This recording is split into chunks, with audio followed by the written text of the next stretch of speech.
And good evening out there in Streamland or Videoland, whichever you are watching this on. We have our usual challenges tonight with people trying to get here from work.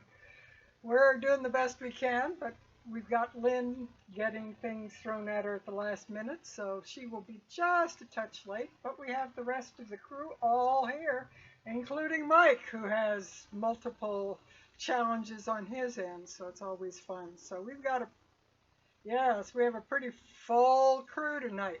So we'll be on photos for just a little bit as Lynn sorts out her things, and then we will start swapping as people come in. Reviewing where we were when we left off a couple of weeks ago before Father's Day. As you can see on the Twitch screen, they had descended from the dining room that Strahd had invited them into. They had discovered a secret door behind his huge, massive pipe organ. And they had descended into, basically, after searching around, they had found their way down into the bowels of the castle.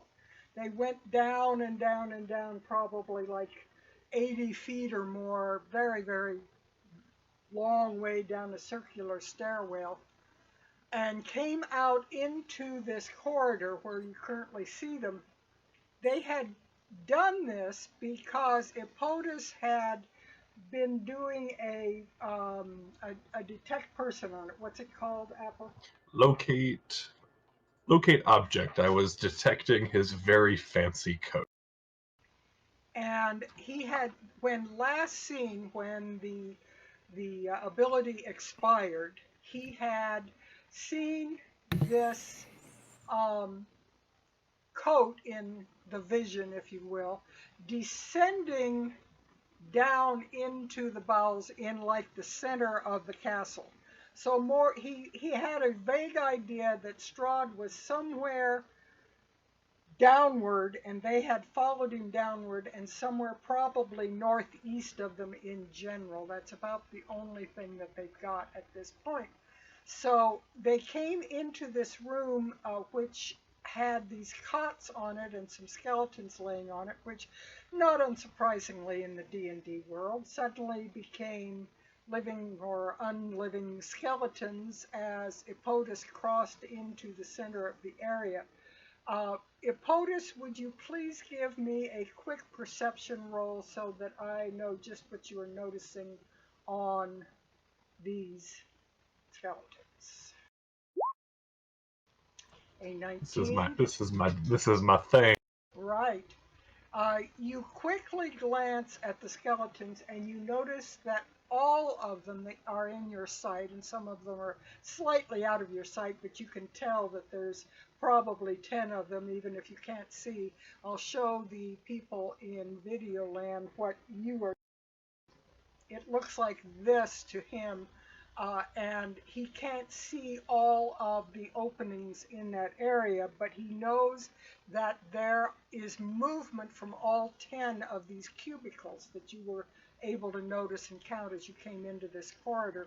Obviously, it was some kind of sleeping quarters, and they are wearing tabards, very ragged, very moth-eaten and rotted tabards, which have remnants of a logo on the front of them that is a Ravenloft logo that looks different than the one you have seen Strahd using. It has ravens around it, but it is entwined in a way that's almost attractive, and it's like entwined with a rose and various things, and it's a blue tabard rather than this black thing that Strahd uses. So it is obviously a Ravenloft logo on them, but not the one that you recognize. And at that point, they are moving towards you with intent, so I need everybody to roll for initiative, and that reminds me I am going to need Aragal's sheet up, which I do not have. So let me get him up real quick.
Okay, I have an aerial sheet and got things layered in such a way that it can find things on here so that I know what I'm doing.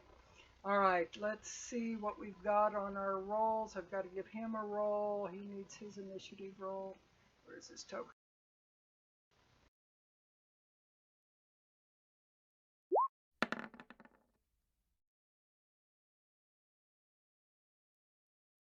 Does anyone have access to Lynn's sheet? And I'm missing, yeah, we need Lynn and we need Victor. Victor, are you there? I'm here. I need a roll from you, please. Oh, sorry. And no, I don't think anyone has. All right, let me Lynn's pull sheet. her sheet up then so that I can.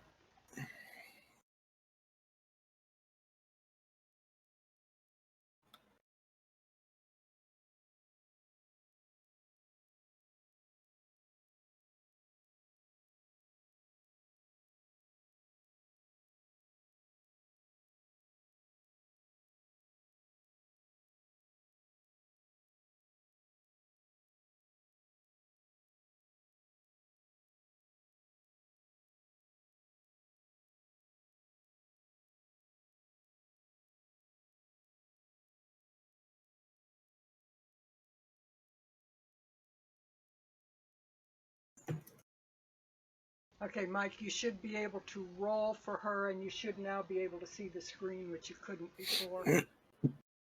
Oh, yep, sure do.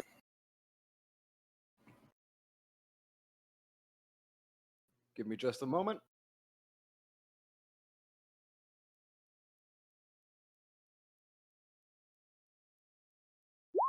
There you go. Thank you. A natural Starting one. off strong, folks. And last but not least, Can you check Lynn's message in chat?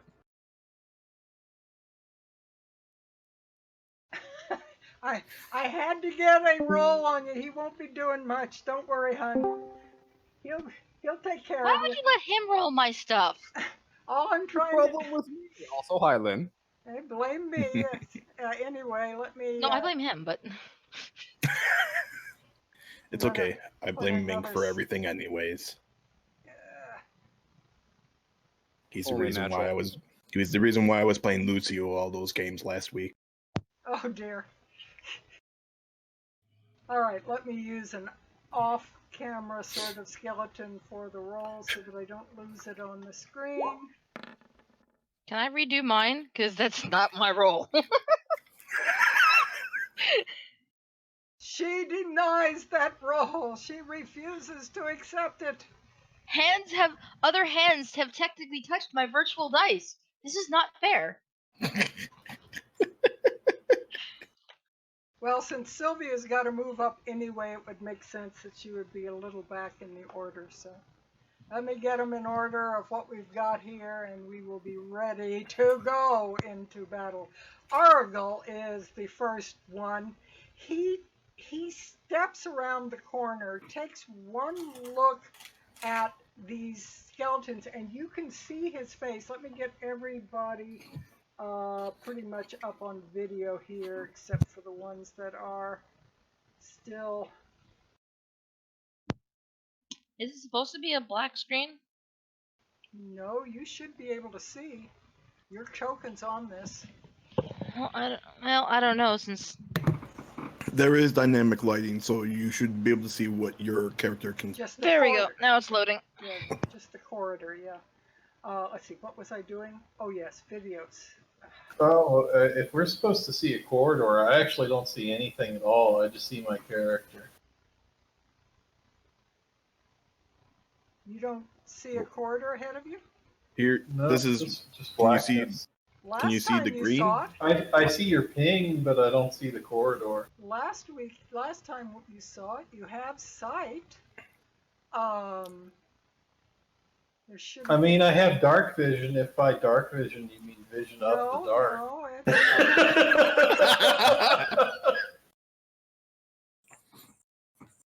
Oh, I mean, now like see. Yeah, it's like literally just a hallway, so you probably don't see the corridor that both Apotis and Dirac are in. No, before I had absolutely nothing, but now I've got Oh. the corridor. Who is carrying light for those who do not have dark vision? Someone was. Because you went into I dark. think everyone here has dark vision. No, Apotis doesn't. I have dark vision. Oh, okay. So that's what's going on. Yeah. But So the only person that wouldn't have dark vision would have been Vlad, yeah, who is not here. Argal. who still wouldn't have dark vision. Yeah, that will still be an issue in spite of what has happened to him. He would still not have dark vision. Yeah, that's correct. So everybody can see what's going on. Argal steps forward, and you can see he looks at Dirac and Apotis ahead of him. He looks sideways and looks at the skeletons, and you can see his eyes drop to their tabards, and he has a kind of a narrowed-eyed expression go across his face that is fairly obvious even to people with not much perception. He just kind of gives a kind of a little bit of a grimace on his face before he actually moves into battle and starts attacking things. During his first turn, he has advantage, since they have not yet attacked. And he jumps at this nearest skeleton and hits at it twice.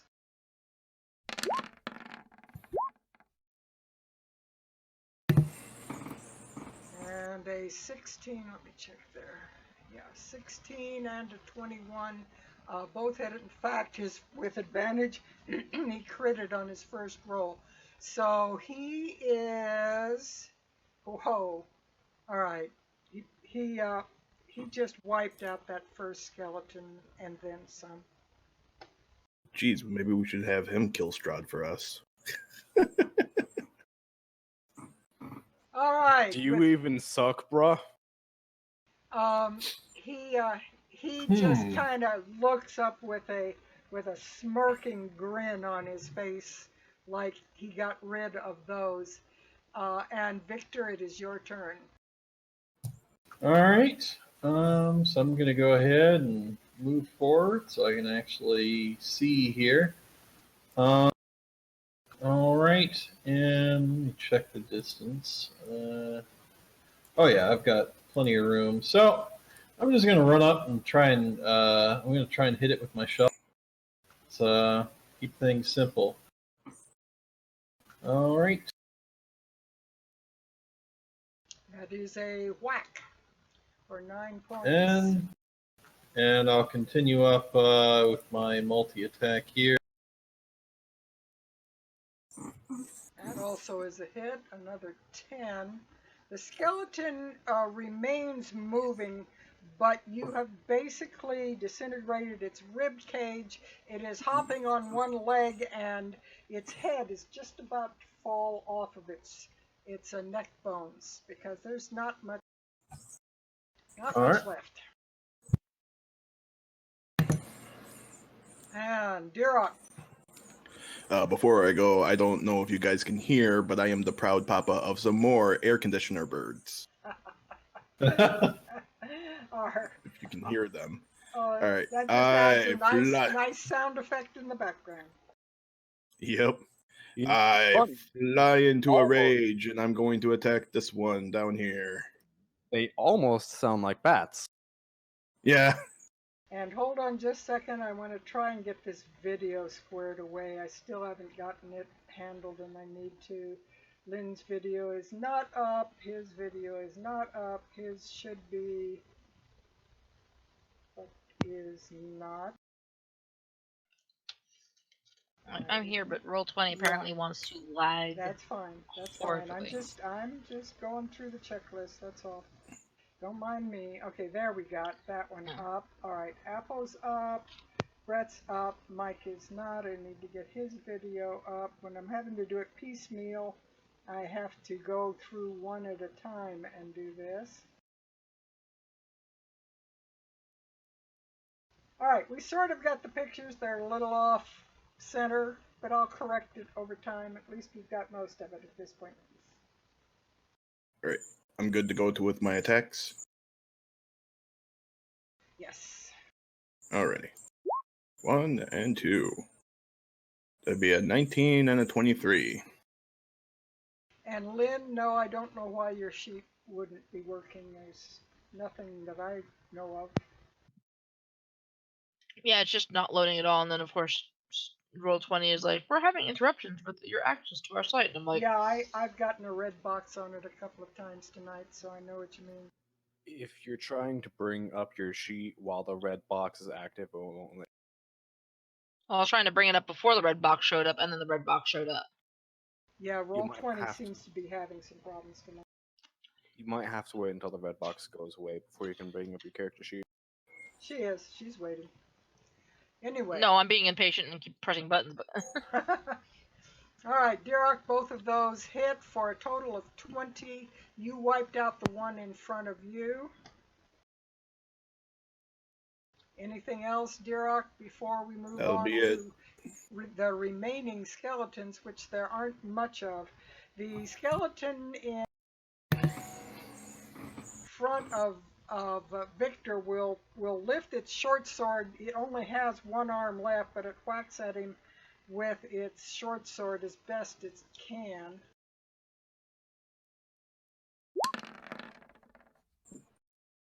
$15, does that hit, Victor? No. That one misses. All right, we have. Sorry, that matches my AC. Then it I hits. forget if that hits That or not. hits, Okay. yes. The hit goes to the attacker. You take 5 piercing damage. Oh, no, wait. These are specialized guys. You take 6 piercing damage. All right. And a train comes by. We have one of those in our backyard. Deerrock Yep, I'll be muted for a attacked. moment. And POTUS gets all kinds of things moving in on him. You cocky bastard. What did he As do? you said, like 7 skeletons are attacking him. He's just like, "Dear God, Bring arrived." it on. Bring it. Bring it. Just bring it. Just bring it.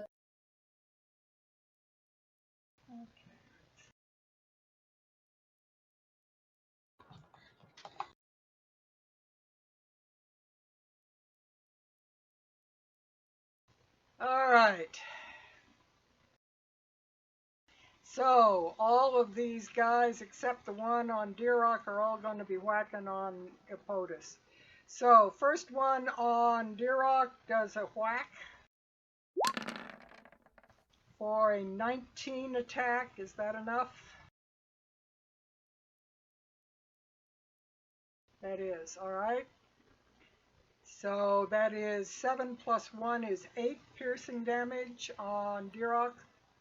And now we have 4 sword attacks on POTUS and 2 short bow attacks. And they are plus 1 to hit, by the way, so let me see what goes on here.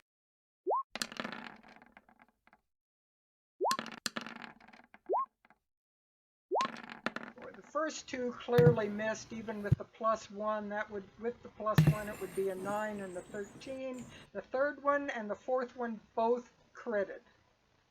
So the 2 on the west of you both critted. Apo, you took 6 plus 1 is 7 from the first one, plus 10, 17 total piercing damage from the swords. And you have 2 short bow attacks on you. Both hit, 1 critted. That is 4 plus 7, another 11 piercing damage from the short bows. Okay.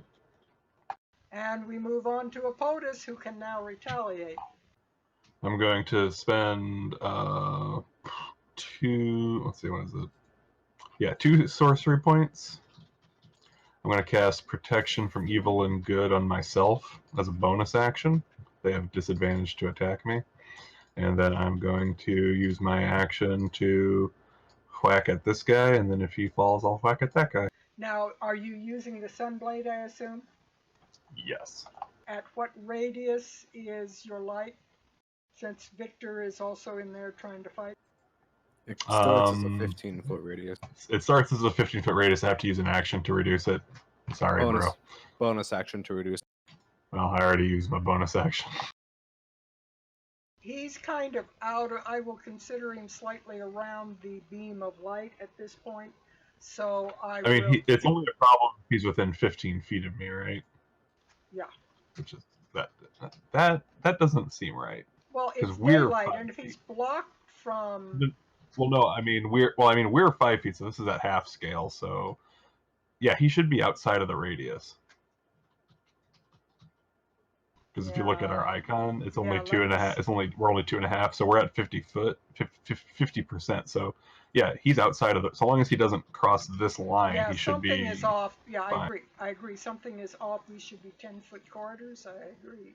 So hang on a moment. Let me correct the map. I'll hold off. This actually changes everything for Darrock. Does it? Because of my spear mastery.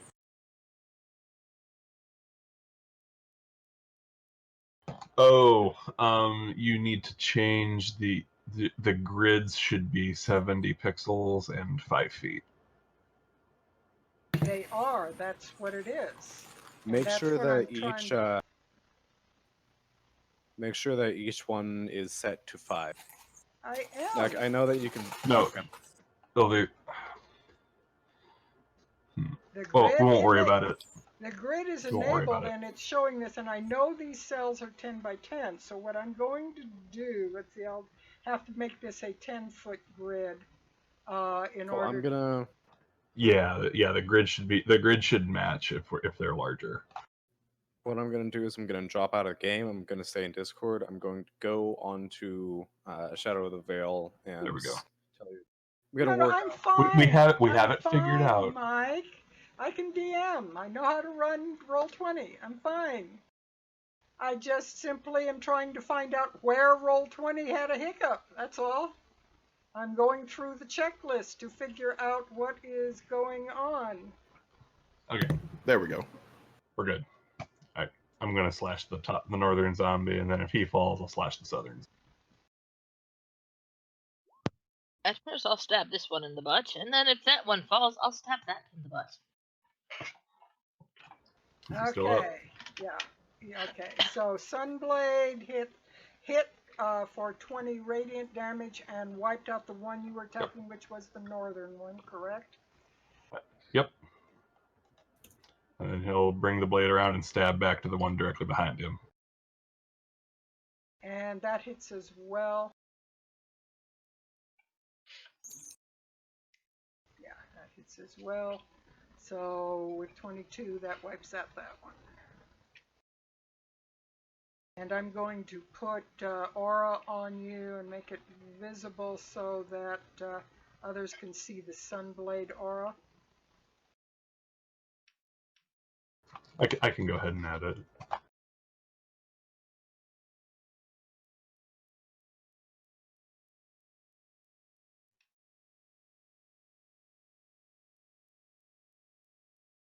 Okie doke. Now we are up to Sylvia.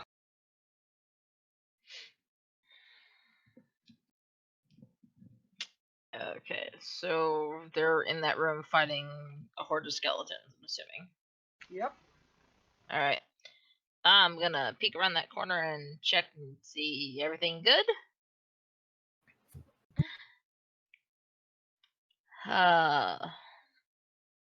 Yeah, so let me move up to about here so I can actually see because of dynamic lighting. I can't really see all that much. This kind of sucks. They're pretty well engaged with the skeleton, so she's not in a lot of danger to peek around the corner. Yeah. This is just more along the lines of like, do I want to jump and get involved, or do I want to hang back and do jack squat? Um. No. I'll cast. Should be able to see it if I scooch it a little bit further up. Why is it not doing? Yeah, that'll work. All right, I'm gonna hit that one. The skeleton in the back row. This guy over here. Okay. With firebolt.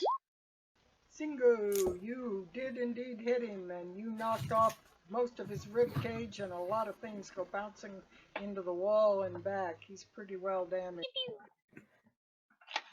Hooray for cantrips when you don't want to burn your spell slots.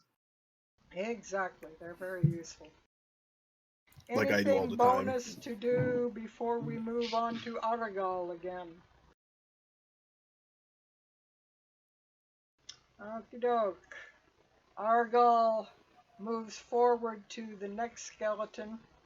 He kind of grimaces in Epodus's light, but he keeps on moving forward. Doesn't seem to be harming him, just seems to be irritating him a bit. And he moves into the light and proceeds to do his huge attack on them, which actually this time failed miserably because that has been hit already in combat, so he has no advantage. So he actually, in his arrogance, managed to he came dashing in with, "I'm going to be the hero," and he dashes in and misses it completely, much to Darok's amusement, I'm sure. I'm not even paying attention. I'm raging. Victor. Oh, I'm paying attention and I'm writing it down. All right. Let's see. So I go ahead and regen the damage I took, and I'm gonna smack this guy with a shovel. That hits for 9 damage, and he blasts into little pieces of bone all over the thing. And you can hear a kind of sigh as this one goes down that sounds like somebody at last freed. Just All right. And that's the sun blade that's turned on there, correct? That's the radius of it? That's the radius of the bright light that would hurt you. Okay. Victor like hisses a bit and he's gonna retreat into this corner for now. Alright, that's all. Darok. All right. I am going to attack the one directly in front of me.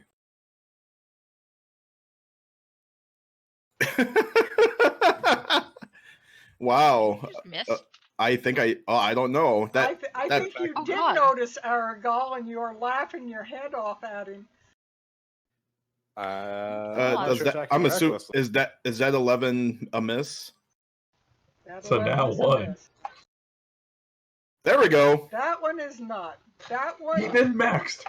There's other things between the 1 and the 20. You know that, No, right? there isn't.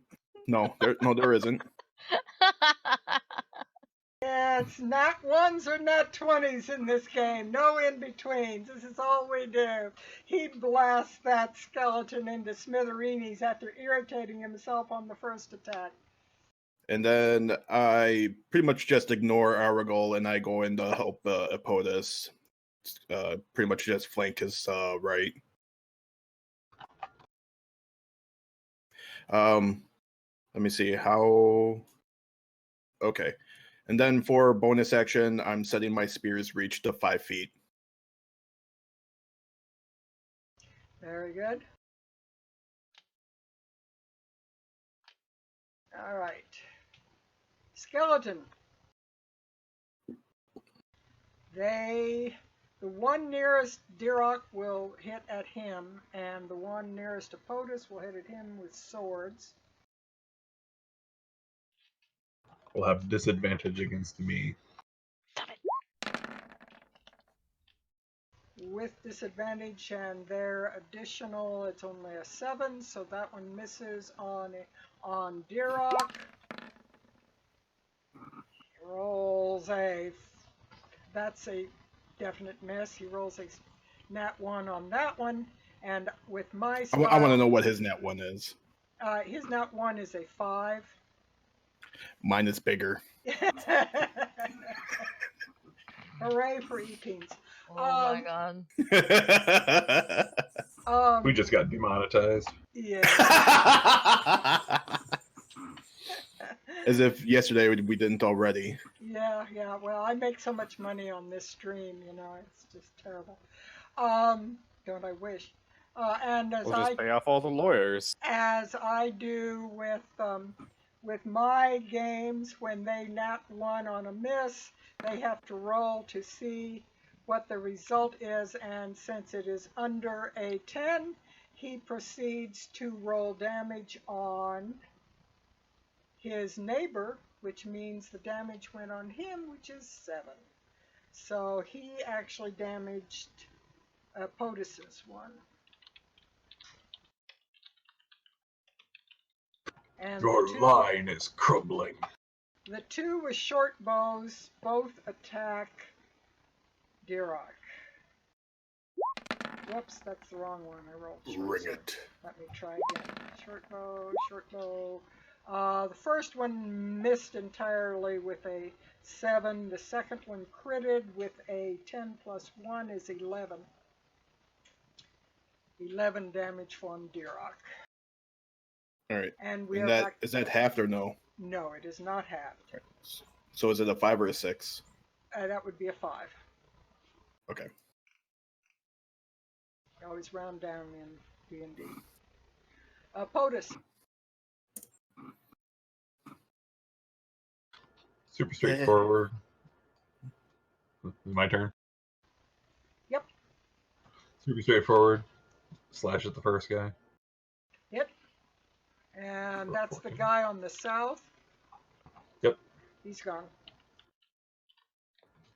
And he will step into and cleave at the next in line, presumably the one with the bow. Yes. And that is also a hit.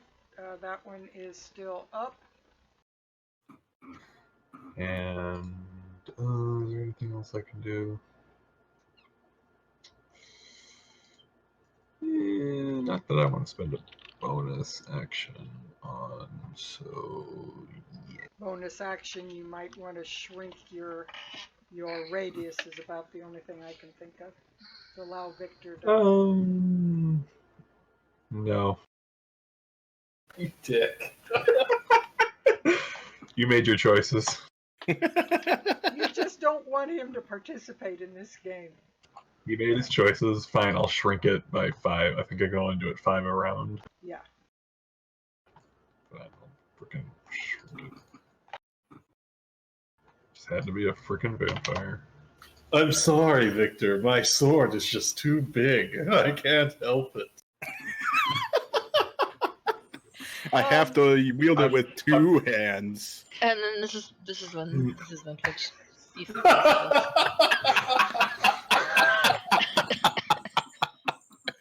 Well, it does have a merciful trait. God damn it. As you swing with the sun sword, it cooperates, but you find it suddenly... You find this lack of faith disturbing. Yeah, it's not far from it. You feel an irritation on the part of the sword, as if it is not entirely enjoying what it's doing. And What's your problem? it doesn't say anything to you, which is unlike the sword, since it's very chatty Cathy.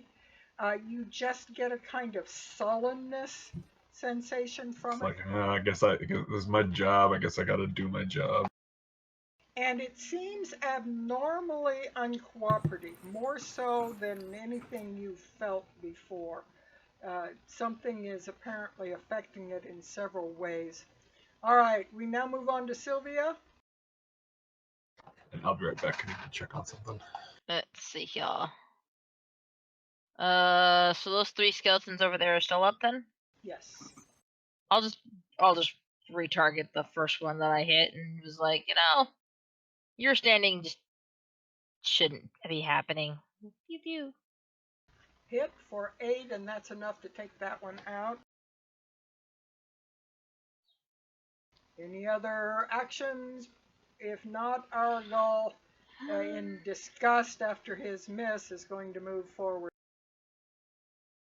And I'm gonna keep it spell casting on the light for now, just not doing much. Actually, he is going to fire his crossbow at the one between Dirok and Apotus. He's not going to try to crowd in there for a couple of reasons. So 13 is a hit, so he does. Oh, yeah. He takes it out. There is only one remaining. Victor, you can now come out without burning your skin. All right. Victor's gonna peek. And let's see. Yep, back in. Not even going to cast a moonbeam on that one, huh? You're just going to leave him for the others. Not worth it. Yeah, I just squinted in that general direction, didn't like what I saw, and got back in. Dirok. I've also just realized, hold on. I have a blood spear kill from killing that other one, so I have that. All right, I am going to move forward, and we're going to do the same thing. Attack, attack.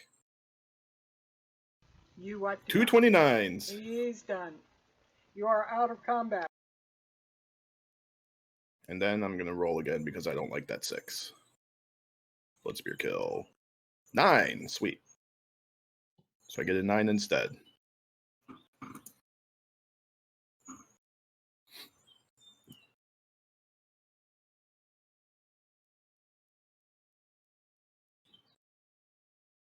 Okay, you are free to move about the cabin and are out of combat. What's your plan?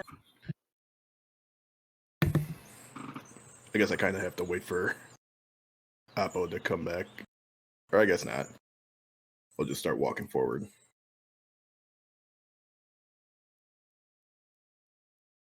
Do I see anything in these last 2 cots?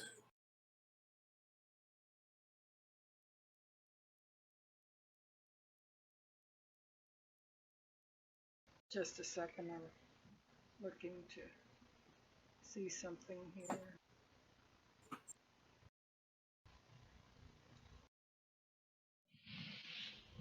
Ouch. You only notice that there's like a sickly yellow lichen that has grown over this area. It just seems to be eating at cloth and material that is here, but everything's very quiet and like a grave. But there's no obvious things except rusted weapons and remnants of what these apparent guards left behind. I'll make my way back towards the hallway and I'll check each cot area. If anything I notice or if I have to do a perspective or perception roll. No, it just, everything is pretty well obvious. The cots are rotting. There is just nothing. What once looked like it might have been rucksacks has rotted away, and there's nothing of any value in them, not even any coins. In fact, it looks like probably any belongings had probably once been looted, if there had been anything. I just make my way back.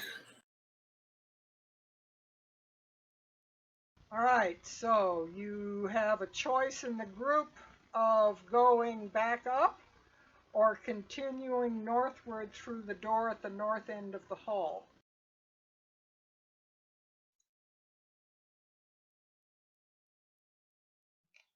I mean, we came down here for a reason, so probably go northward. Very good. Would Duroc be the one opening the door, do you think? I'll pull a POTUS into the hall. Yeah, I would. I'm going to, Well, I'll say, we could probably. What? I'm going to take a POTUS's aura off for a moment and tell him he's stowed it for just the time being. Or he I was can going to say shoot that. with 5 if he needs to. I would say he would probably open it. We would do our tactics that we did before. That he'd open the door, and I would be at the guard, ready to attack anything that goes through. Very good. So. Alrighty.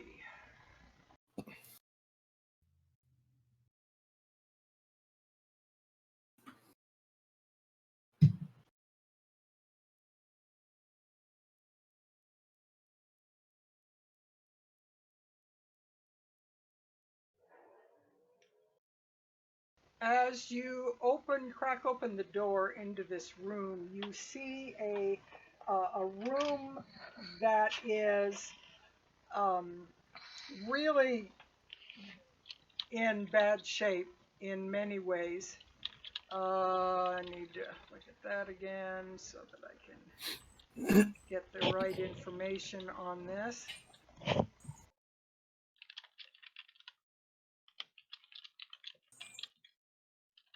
From the little bit that you can peek in, you can tell it is a long room that is probably something on the neighborhood of 25 or 30 feet wide, and very long.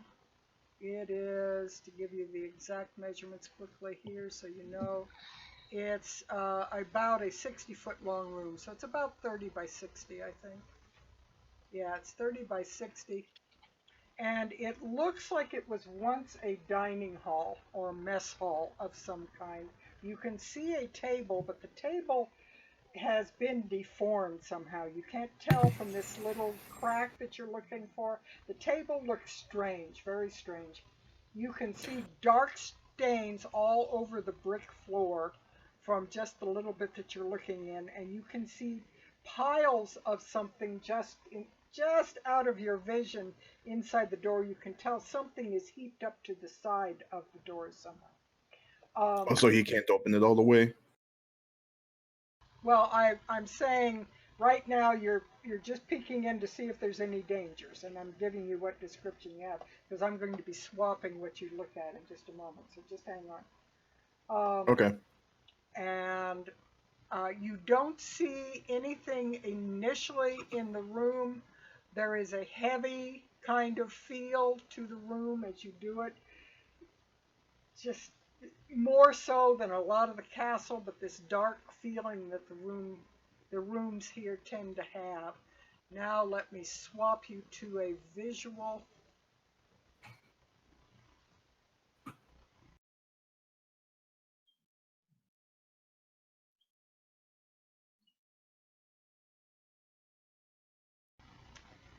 All right. Give you a little bit idea of what you are looking at here.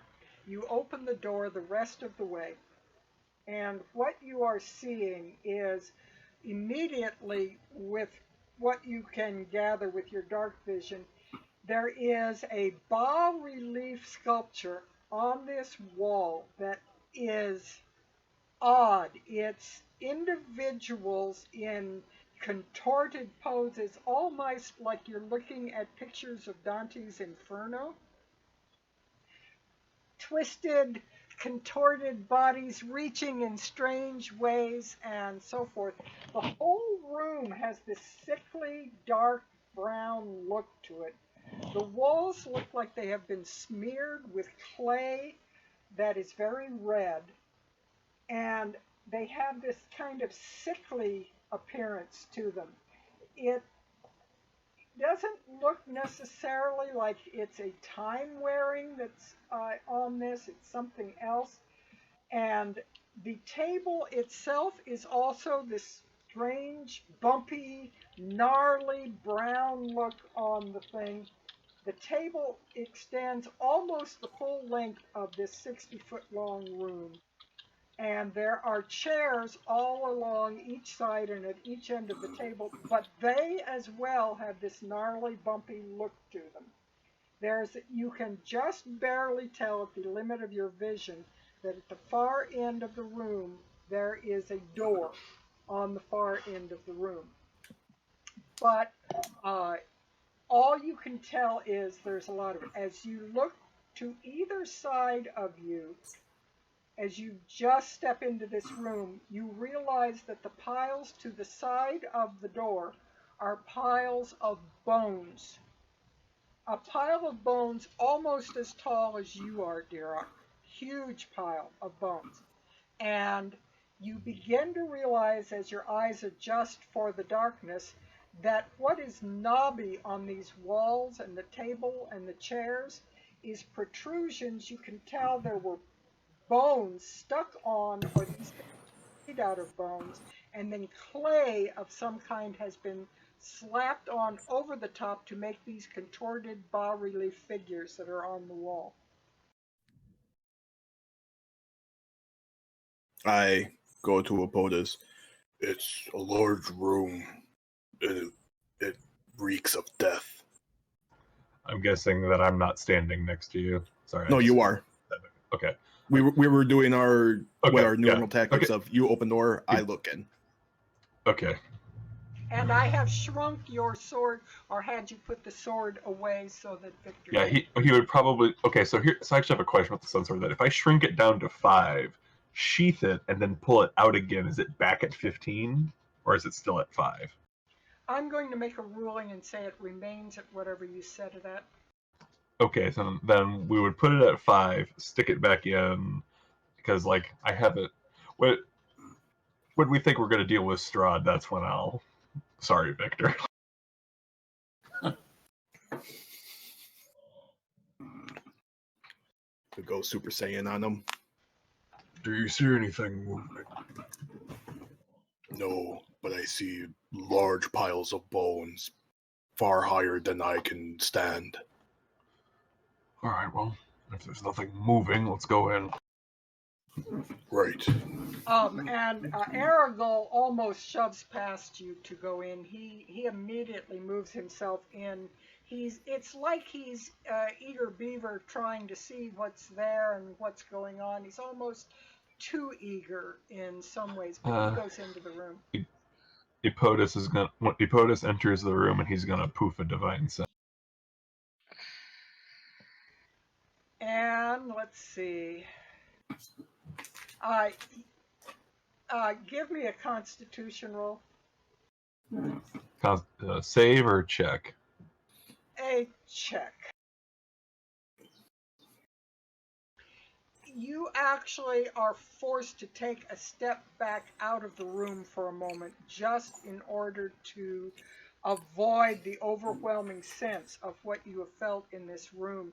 You are just assailed by a desecration and a sense of death, and the bones themselves have been intentionally desecrated in numerous ways. There's been like an intentional insult placed on the bones in many ways in order to punish them almost for their role in life. So I'm guessing the visual of it didn't disturb me so much as the spiritual implication of it. Correct. Did I detect any undead within 60 feet of me? No, you did not. Yeah. However, you, Epotus, give me a perception roll as you were looking around. I want to see if you noticed one other thing. No, I walked in, did my undead radar, and then just Exactly. Oh, that was a mistake. That was a mistake. Duroc, as you step in, let's see what you notice. Give me a perception roll.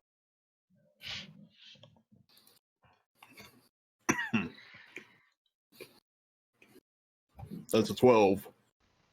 It takes you a moment to notice it as your eyes are adjusting and you're looking heavily at all of this desecration in the room. The table, the chairs, the walls, everything is bones that have been desecrated. and you are just, even your barbarian senses are assailed by the amount of intentional desecration that's gone on in here. So it takes you a moment to look at the double doors that are on the east wall. There's a door on the north that's the size of the one that you came in. There are also double doors to your right on the east wall that are also heavily covered in bones. And as you look at those, and then a moment later your eyes go above the door and you see an enormous skeleton skull. You see an enormous skull. At the moment, in kind of the half darkness of what you can see, it looks like the biggest cow skull you've ever seen in your life. I have an inkling as to what this is. Can I make some kind of check? Give me a history check based on what you've been told. Yay, -1. A 5. I don't know what I'm looking at. It looks like a giant cow. Right at this point, you aren't close Can enough to really determine. Sylvia, you can step in if you want. At this point, you're still in the hall. Do you want to step in? Yeah, I'm gonna step in. Should I perception the room or? Yes, give me a perception roll first to see what all you determine. Victor, are you still in the universe. hall or in the room? Yeah, I'll come take a look. So Victor can give a perception roll too, so I know what he's seeing. He's still a little bit cautious about what Epotus is doing with that sword. Yeah, I'm watching the sword like a hawk. Sylvia, however, steps in, takes one look around this thing, Sylvia, because of your background, would you give me a Constitution check, please? Oh fuck. Constitution save, you said? Check. Constitution check. So I guess roll it straight from the thing. Yes. Well, yeah. You just go up to the, or you go to the sidebar there where the Yeah. categories. Sorry, are. I'm so not used to doing that. So I was like, oh, what? Yeah. You have now been through Barovia enough that your background is not just overwhelming you quite as much as it was. You're becoming a little inured to having these kinds of horrible things face you, but you shudder for just a moment as you look around the room and realize the magnitude of the number of people that have died to make this artwork. And then your eyes turn towards the double doors and you see this big skull up above, hanging on the wall above the double doors, and you realize it is clearly, obviously, a dragon skull. Oh. So that's where he put it. We found it. Found what? Something very important that needs to go home. I'm looking at it. It's just a pile of bones.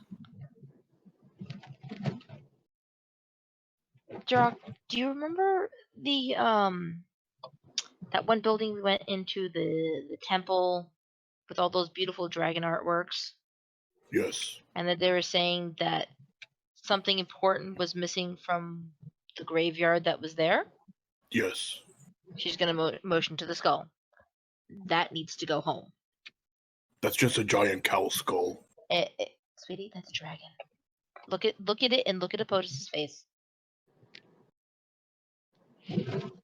Clearly not the same. That is giant dragon or giant cow skull, and his is a dragon skull. Have you ever seen a giant cow that size? Yes. Liar. I am a bullshitter and I know bullshit, and that is bullshit. Let's see. Let's see. Let's scroll up. Let's see. Where is it? Where is it? Beat that. Really? Really? What do I have to roll against him? You have to roll 21 or higher. Probably With what insight. though? Probably insight. Yeah. Insight? Where is that on my thing? I might not do very well on this, but we'll find out. Damn Oh wait, That's never what mind. you do. No, you know he's bull spiting you.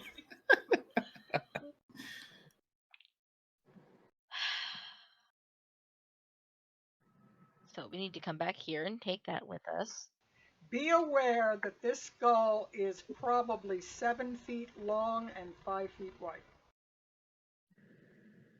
I should be able to carry it. I wonder.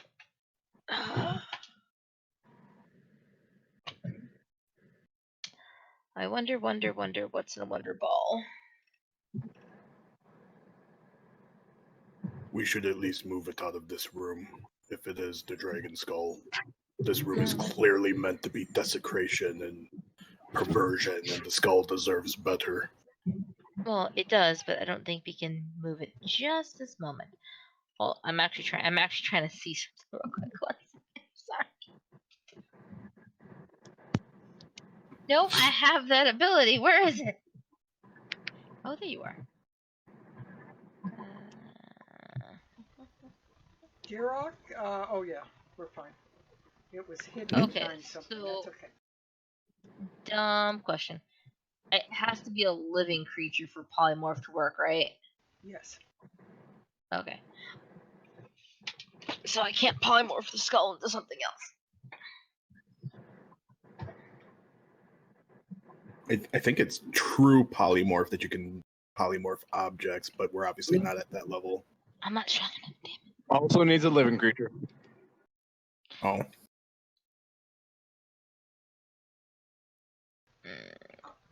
As you are standing there, I want the whole group of you to roll perception, please. perception. Again? Yeah. That's a 20. That's You're not doing fine. good. That's your second net one in a row. He's just like that sock monkey, like meme at my sword. Jirok, it's almost as if it is an echo from a distance. You hear the sound of Strahd laughing, as if he is very pleased with himself over something, and it is very distant. You hear it almost as if it's thaumaturgy or something sound. It's not like he's standing in the room. It's coming to you on the winds, shall we say. And at the same time, you hear a loud clatter to the north of you, apparently either at the far end of the room or on the other side of that door that is north of you. I rush. I take off running pretty much, and I'm going there because I'm thinking that clatter means there's sword fighting going on. So you guys just see me like run straight across the hallway to the north. Jirok, wait. He runs past the bones. As he gets to the far side, he also notices that there's another 2 piles of bones exactly like the first 2 on the far end of the dining hall, the mess hall. And he comes up to the door, and he can definitely, as he approaches the door, he can tell that this clattering is coming from the far side of the door. You also hear shouting going on, and I need to do a couple of things.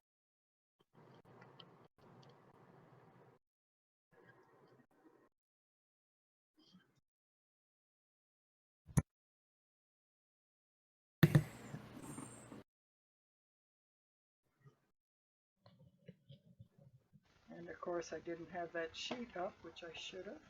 So I have to bring up another sheet.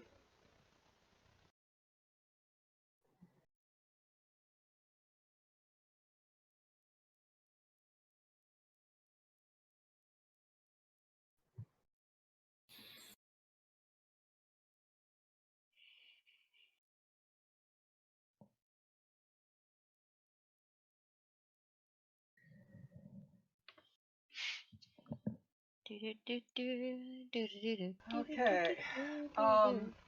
You hear a voice on the other side that sounds vaguely familiar. I need Derek to roll me another perception roll to see if he recognizes the voice. Perception. And that is a 9. You just can't, it sounds just a little bit enough different from what you would recognize that you can't quite place it, but you have this feeling you recognize the voice. You hear it shouting at something, yelling, "Back, you fiend! Back!" I'm running towards the door. Okay, are you I don't know if opening I'm the there door? yet. Yeah, you're at the door. I'm kicking open the door because I'm not stopping to just like, oh, yep, all right, here, let's open the door politely. I'm kicking it open or charging through it.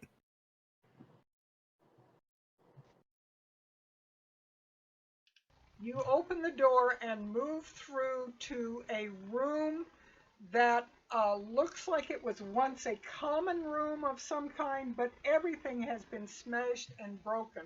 You simultaneously, on either side of you, you see Vlad, apparently, to your right, immediately inside the door. He has his sword or weapon drawn and is trying to fend off a dark winged figure that is moving at him.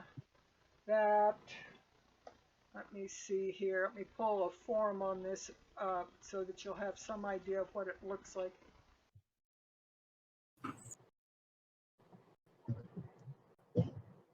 That's what it looks like that is moving towards him.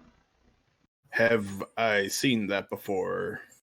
No, it just looks like one of the many evils that seem to be in this castle, but it looks like it is somewhat demonic or undead or something. You're not quite sure which it is. You wouldn't know here.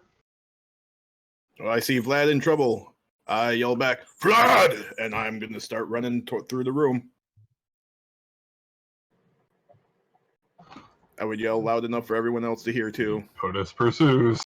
The room is 30 feet by 30 feet. You have entered at the south middle of this. There is a door, closed door, directly across from you, north of you, and there is a 10-foot archway opening to the east. Just give you a square room with an archway on the east, doors north and south, and a bunch of broken up garbage in the room. All right. Victor will comment like, wait a minute, that doesn't seem quite right.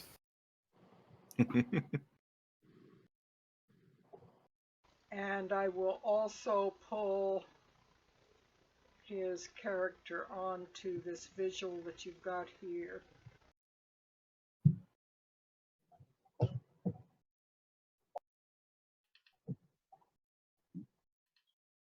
We left Vlad/Sergei back in town, didn't we? You did indeed. Yeah. And Roll20 is goofing up and won't let me pull it on. It's giving me double layers of the token instead of pulling it on properly. I also don't quite understand what happened with Vlad/Sergei, so I still think he's Vlad. Yeah, Vlad knows that, I mean, Victor knows that, like, saying something to Durok won't do any good, so he's gonna approach Sylvia and say, Sylvia, I think there's some kind of trickery here. Either that or somebody didn't say where they're supposed to. Equally possible. Looks like some things never actually change. Okay, so basically, Like father, like son. So basically, you've got a 30-foot. That wouldn't be that large. It would be slightly larger than you, but not horribly so. You've basically got a 30-foot square.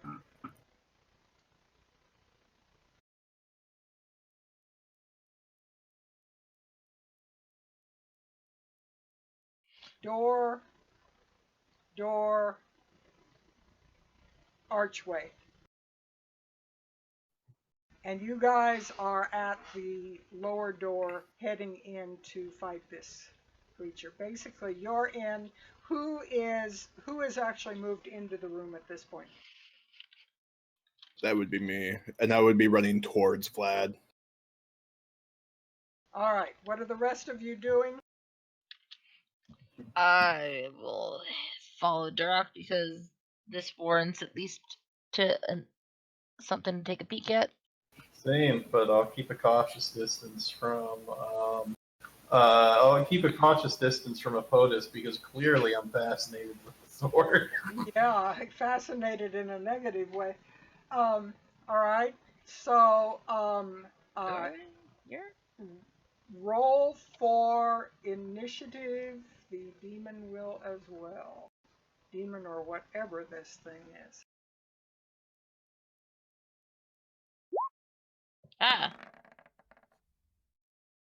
low, but not a net one anymore. Ooh, 23.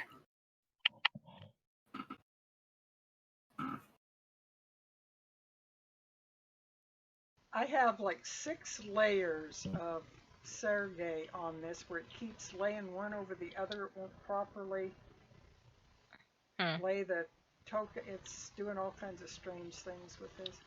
Anyway, let me roll for him.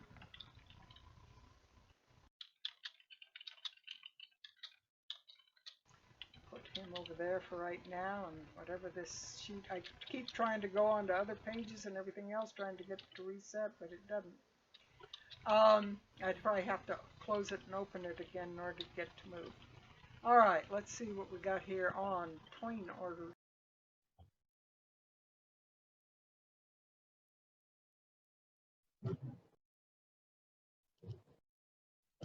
Sergei, Apotus, Duroc, Sylvia. I'm missing Victor.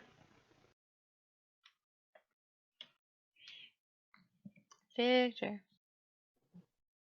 Victor? There we go. There he goes. All right.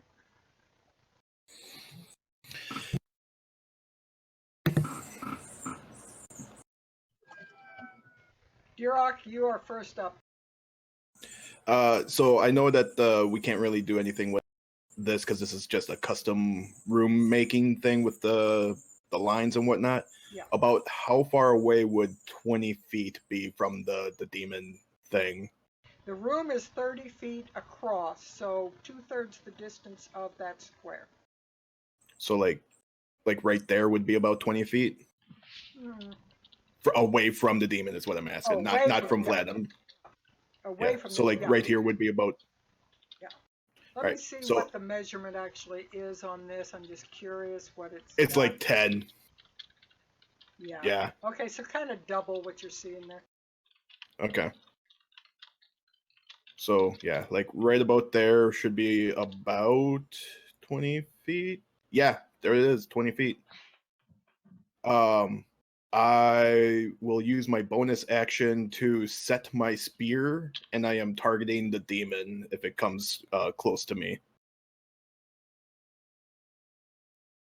And that will end my turn. Okay, so you are holding an action based on the demon's approach, right?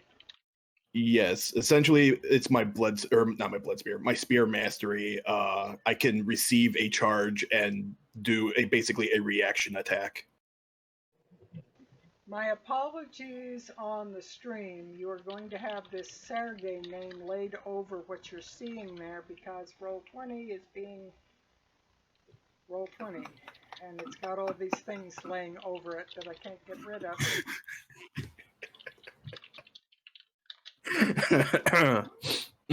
Professional.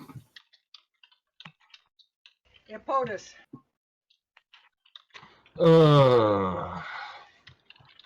Let's see. That's the distance. Double what you measure. Double what I measure. Yeah, the room is 30 feet across. Oh. Yeah, so yeah, he just charges it. Oh, okay. No, he doesn't care. Don't want me to have my fun. Nope. Nope. He's just gonna charge it. He's gonna charge it. I saw that picture, dude. What the hell? And you are using the Sunblade, so you might. Oh, it's not undead. it's not undead, so No. it'll just And be. it's put your 5-foot radius up if you can, so that Sure. Victor knows what he's got there. And let me see what it's got. You hit on both of those. That will have to be, yeah.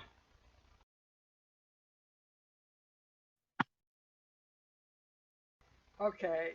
It'll be -4, so it'll be 11 on the first one and 13 on the second one. All right. Very good. What's the total damage since both of those hit? 24. And Excuse me. then he will blow 2 first-level divine smites. Actually, no, he won't. He'll blow 1 third-level one.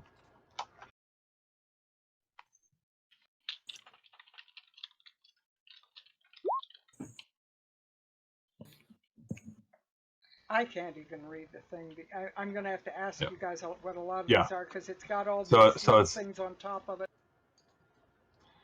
Yeah. So the total radiant damage from the first 2 strikes are going to be 24, and then it'll be a total of 38 with the divine.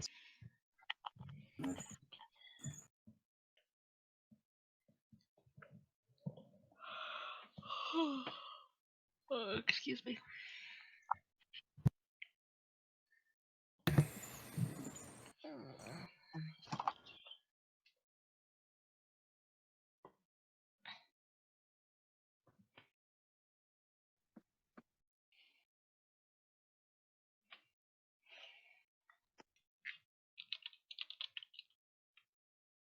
There we go. Roll 20, slowly moving it.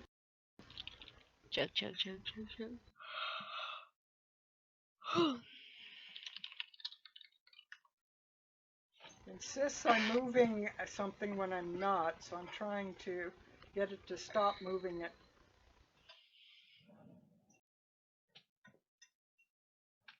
And I've got to look at this because I've got actually got the hit points set wrong on it. That would be, okay, yeah, I've got to adjust this for just a moment. Or that's 62. So it would have.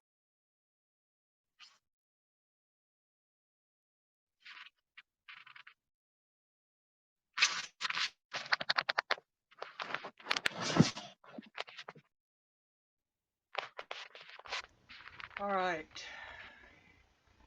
Now, we have, you did a lot of damage against it. Victor, it is your turn.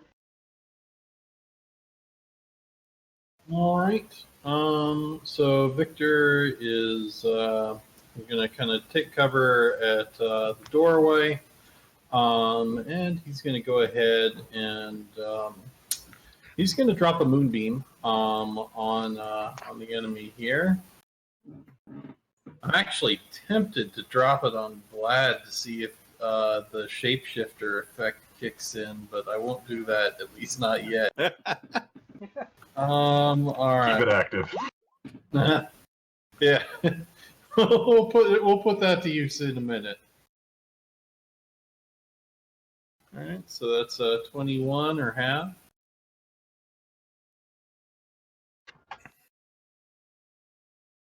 This thing is I wish I could get rid of this somehow.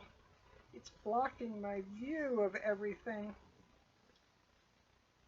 All right, so you did a DC 17. I'm trying to see what it says in between there. Con save, Let me DC see if 17 con. I want to see if I can adjust the chat box or something. Yeah, will that help? Nope, that doesn't help either. I'm trying to see if I can move it up so it's above this glitch. I don't want to restart roll 20 because then I have all these sheets that I have to get up again.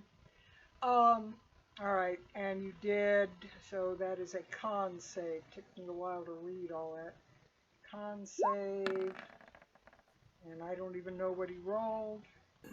He failed. All right, so he takes the full 21 radiant damage on that. Yep.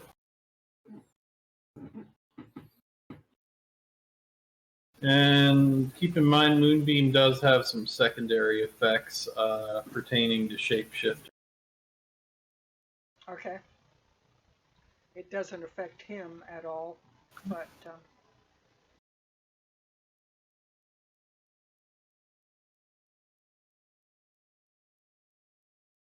and as the sunblade came out, you can, Epotus, you can see this creature bring his hand up and like try to block the light out of his eyes. It is clear he is not pleased at what this is that is doing.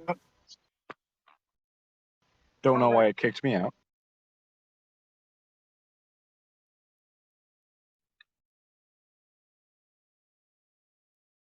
Correct. I did fail to make Aragal's roll. Thank you for noticing that. I will put it on.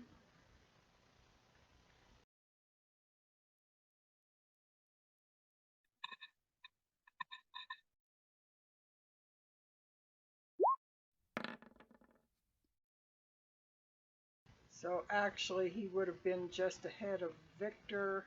Let me put him up there and take his turn right now. He will run to the doorway and fire on this thing. But he seems almost half-hearted as he does it. He's not attacking with all of his might.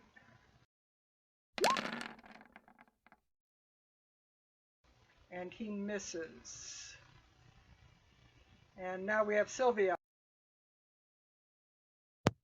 Oh, well, since it works so well on the skeletons, might as well try a good old firebolt again. Let me try one other thing here on this sheet. Nope, that doesn't take it off either. I don't know how I'm gonna see what happens.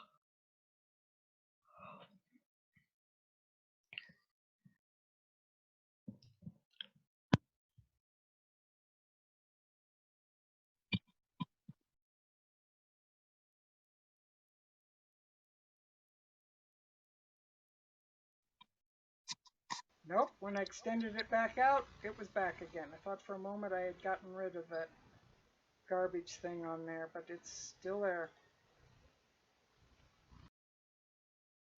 I don't know what I'm gonna do.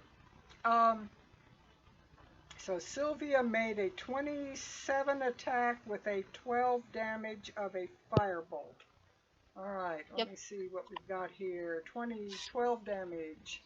He takes the 12 damage.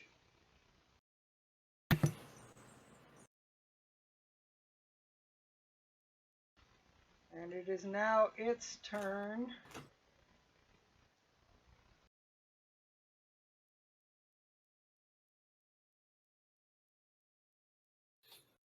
Oh, it actually has resistance to fire damage. And resistance is half damage or disadvantage. Which is it? I never remember. That's half damage. Thank you. So it takes half damage. That would be 6 damage.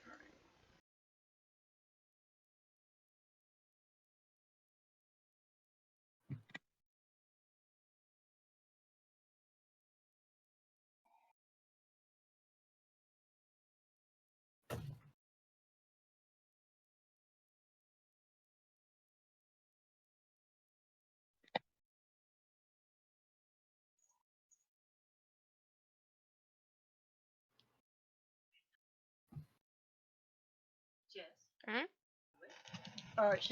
Excuse me, I didn't have the right button pushed. It seems to turn almost incorporeal, and it slides past you so fast, Epotus, that you have absolutely no chance to hit at it. And it moves across the room, seeming to ignore everyone except Vlad on the far side of the room, and it attacks Vlad. Is it still physical when it moves in within my range? When it moves into your range, it becomes physical again. Then I'm able to do my reaction attack. Correct. Which will be Spear Catch. 17 hits. for 13 damage then. And what type of damage is that? That would be magic blood spear. It's a magic +2.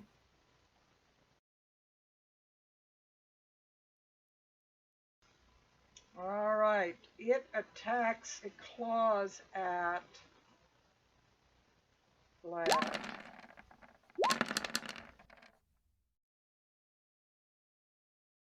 Trying to see what the second attack is.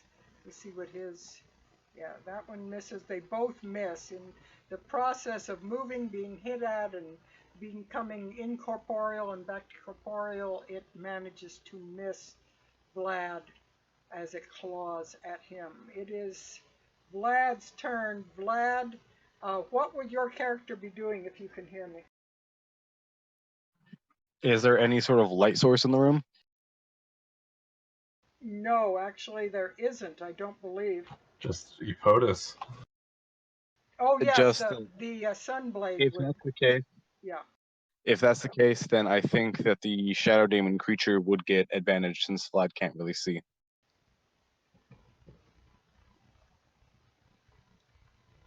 Even with well, one of them would hit with advantage. Yeah, my AC is currently 21. Yeah, one of them would hit with advantage. So you would take 27 total damage. Ooh! That is not right. It's not double psychic? I guess it is. Let's see, psychic damage plus an additional psychic damage. That's interesting. Okay.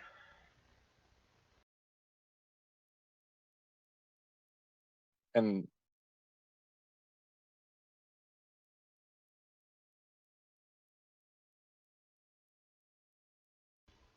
All right. So what would Vlad do in retaliation? he would cast light on the tip of his mace using his action. All right. So he's able to actually see. And then seeing this thing trying to attack him, he's going to cast Sanctuary on himself as a bonus action.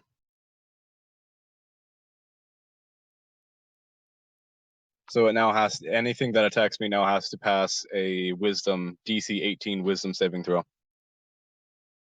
Okay. It is Durok's turn. I fly into a rage, and I am going to attack. 26 and 13 Both hit. for 12 and 15 damage. And that ends my turn. The thing looks in really bad shape. It was not expecting to be hit from behind, and you have really nearly decimated this thing. All right, Epotus.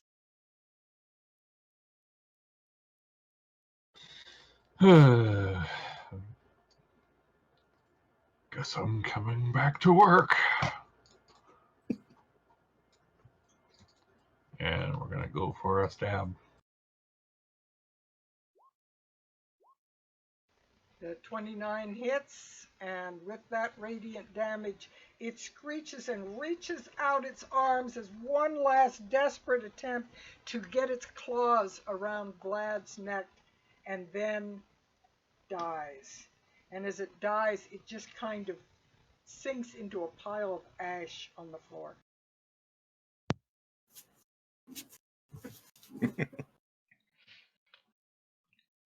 I'm gonna raise my hand up and go, okay, how many amongst us thought that was too easy? And Epotus keeps the blade out so that everybody who needs to see can see. And he moves up and he tries to push Sergei against the wall and just say, "Is that really you? This is me as I can be. Why the fuck are you here? We told you to stay in Vallaki." Don't actually know. What? I was investigating. I was walking through an old house, and now I am here. Where is here anyway? How wounded is he? How what? How wounded is Vlad? It looks like he's about a third down from where he's supposed to be. Yep. Victor says, here, let me clear something up really quick. Sit still. Actually, hold your hand out. Just hold your hand out as far as you can in front of you. Ippotus. Vlad gives Victor, or Sergei rather, gives Victor a quizzical look, puts his glowing mace away, and holds his right hand out towards Victor. I'm gonna drop the edge of the moonbeam where he's sticking his hand in. As I see the moonbeam coming towards me, I'm just going to retract my hand. Let's see, and he has to do a. You should probably stick your hand back in there, or I'll have to drop the whole thing on you. God damn it! And he has to do a Why don't DC you do 17. neither of those things? He has to do a DC. There is an easier way for this, Victor. He has to No, do- no, let him do it. Hello. He has to do a Yes. DC 17 con save. And let me go ahead and roll it. I would do it at a lower level, but I already have a level 4 out. Yeah, so. I'm just saying it's. I'm hoping maybe he can take less damage since I told him to just give me his hand. Actually, that was a nice low roll. And you guys can actually see what he rolled better than I can because of the screen being goofed up. He rolled a 23, Yeah, right? he succeeded on the save, so Victor. So he only took a very small amount of damage. He took. Yeah, he but let's if say he he took about 5 points of damage. let's see, and let's see, and the shape changer makes that save with disadvantage. Does he have disadvantage on it? No. All right. I mean, Victor's gonna let you him. wouldn't- Victor's gonna you let him wouldn't- sit there for a few more seconds, and he'll take it off, and he's going to say, "Well, at least he's not a doppelganger or a changeling or something. Don't, He's be just fair- stupid." don't To you be start fair- with that. you wouldn't be able to tell whether or not someone was a shape changer. Just see whether or not they failed. I just saw that picture you posted. Holy shit! Yeah. That's so good. You finally saw that nonsense. But yeah, if I leave it on him for a few seconds and he doesn't like change into a different form, he's either not a shape changer or he's very lucky or resilient. Don't you start with that. Why exactly was that necessary? Shape He's- changer cannot keep a false shape in that light. He's just crazy. Don't listen to him, Vlad. This is how we honor Alex's memory.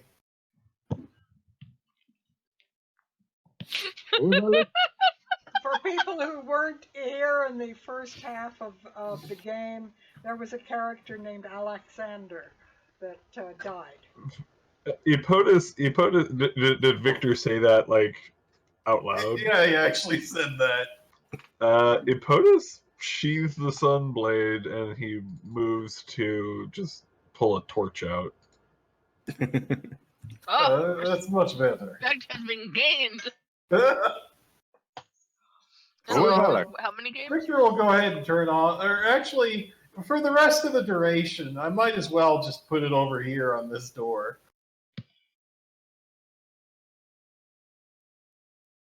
I'll set you up with a 40-foot radius of light.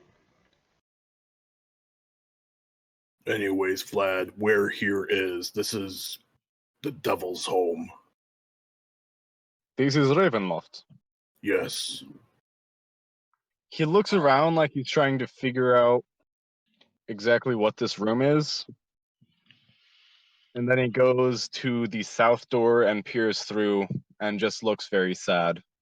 Yeah, he would see the mess hall just complete. You would recognize the shape and orientation of the furniture, but it has been horribly desecrated. He actually looks outright shocked at the state of the room. This is terrible. There's also a dragon skull in the ceiling of the room. Yeah, but it's more than 20 feet away, so I can't see it. Oh, right. You're a human. Aragol, give me a perception roll, and if anybody is glancing at Aragol, give me a perception roll or insight roll, whichever you want to use. Why can't I find perception? And tell me I don't what see your him. roll is, because I can't, it's blocked. I am insight with 21. I have a is perception. 28. I have a perception of 10. I don't see him. Sylvia suddenly notices Aragol kind of moving back and away and crossing his arms. As far as Epotus, he actually looks at him and tries to figure out what this body language indicates. And you see him looking at Vlad or Sergei, however you guys see this individual, with his arms crossed and just shooting daggers at him. You alright, Aragol? I am fine. Why do you ask? Well, you've been very eager to move through the castle until this point, and now you seem a little agitated. You alright? Do you need a drink? Do you have one? I would never refuse it. I have water. Ha! You drink such things? No true man would drink that. I like living. I like wine and women and so on. Let I us can move do. on. We have someone to get rid of, so that this land will be finished of the von Zarevich desecration, yes? Agreed. Let's Yes. keep moving. Need to die. As he says that, he kind of has a sneering smirk on his face. I'm looking at this archway. Is it like doors or is it like just a hallway to another It room? is a hallway, and inside that hallway you can see what look like 4 larger sleeping cells. I use the term cells here as an old-fashioned term, meaning a sleeping quarter. There are 4 of them. They are somewhat larger than the ones that you saw for the guards and look like once upon a time they were better furnished, but they are still rather austere. They look like probably they would have been the sleeping cells for perhaps a command officer kind of thing, but not the commander, just a captain or a lieutenant or something. Squad leader. Yeah. You know, like the team lead. And at the far end of this 10-foot wide opening, going basically, let me get an arrow here, basically looking this way past the cells, at the far end of the room, it's about 20 feet, no, more like 30 feet away from you, there is a set of stairs that go up 10 feet wide. I see stairway in that hallway over there. Do we want to go Is it- there? Is it going up or down? It goes up. It goes up? Yeah, it goes up. I don't want to risk any more resources trying to find him, but I know that he's down. He's down. Do we have any other information or insight or about where he could be? I just know that it was down. Wasn't there something in what the old witch was saying, that weird whatever prophecy? Hold on, let me pull out my notes. It's in. Can you reach that zipper there? I can't get at it. Let me just open Hopefully up it's Windows one on his Excel for my backpack. notes. I didn't know they Hold on. had zippers in those days. Oh, all right, What let's is see points here. doing, Jonathan? His pants fell down. Something about what was it? Haunting the tomb of the man he envies. Something like that. Well, if it's in a tomb, then it's definitely not up. Tombs would normally be somewhere below. Let's check the other doors, maybe. I say as an orcish Stannis, yes. Okay. And I go to the door. All right, so you're going to look into that room. Yeah. All right. Usual thing where you're cracking it open. Are you trying to be at? Well, we all... don't really crack open the door. He swings open the door, and I'm ready to catch anything from that tries charging out. That's what I was trying to get at before when you were describing the first room.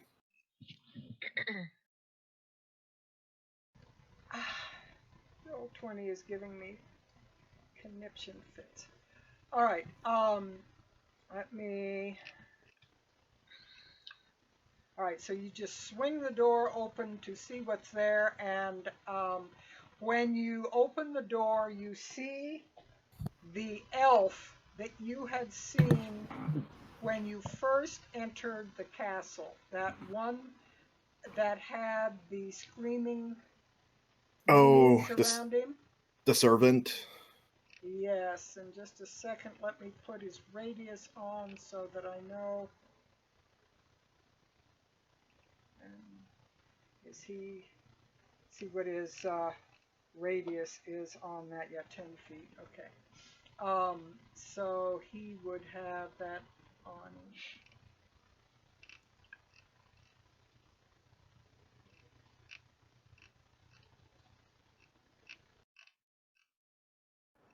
Which door did we come in from? South door. Okay. And we looked in this door. That's a archway, basically a hallway. No doors. That's where that leads to the stairway going up. Okay. The elf stands behind this desk that he has that has papers and various things on it. And he leans forward on the desk and he glares at you. And he says, "The master gave you the run of the castle, but not to this level. You have been very naughty guests. You will have to return to the upstairs." Your master deceived us. We're here to visit. We're here to see him, not his illusion. The master will see you tonight. We will see him now. Not if I can prevent it. I walk forward and then as Dirok steps forward, Epot gives a quick tap to Dirok and casts protection from evil and good. I go, "You may want to close the door. This will get messy." All right. I'm just gonna shake my head. Guys, remember we came here for certain reasons? Yep. We're taking care of it. Yep. Wouldn't this be antagonizing the host under the rules of grace? I don't know what these rules are. I'm a barbarian. Eddie POTUS doesn't care at this point. Oh no. Hey, I didn't eat anything. I ate no bread and salt. Victor, I need to find the highest peak and a window. So Dirok has stepped into the room, right? Yes. You are within the 10-foot radius. I need for you to give me a DC 16 wisdom save. Does this protection from evil and good do anything for me?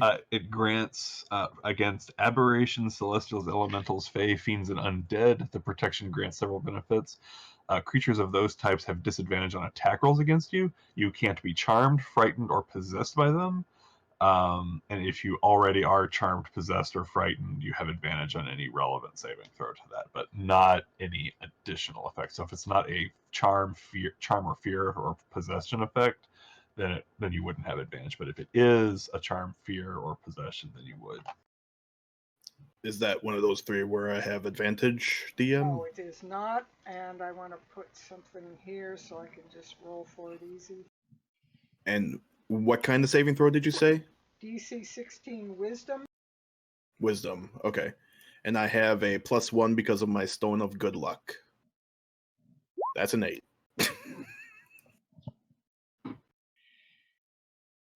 You would still get the Oh, the plus not 5. plus 1 is 9. Plus 5 Plus- would be Plus 5 from me. so a 14, which is still a fail, but not as bad of a fail.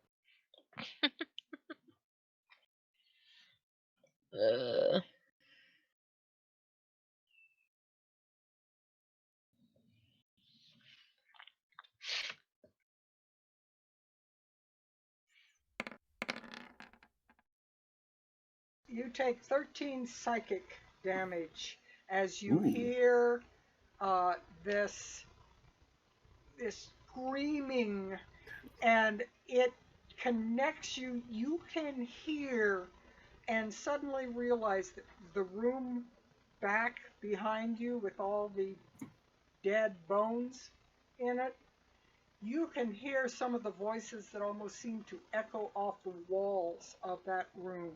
It is like you are hearing the screams come out of the room behind you. I thrust my spear in his face.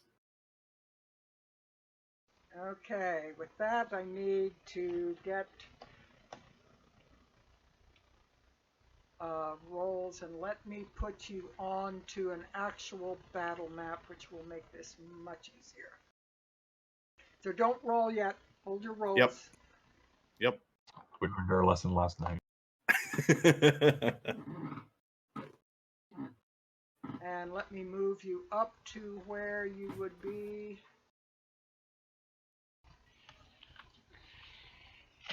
You know, we had a simple plan. A really simple plan. And we made a simpler one. No, you made it a complicated plan.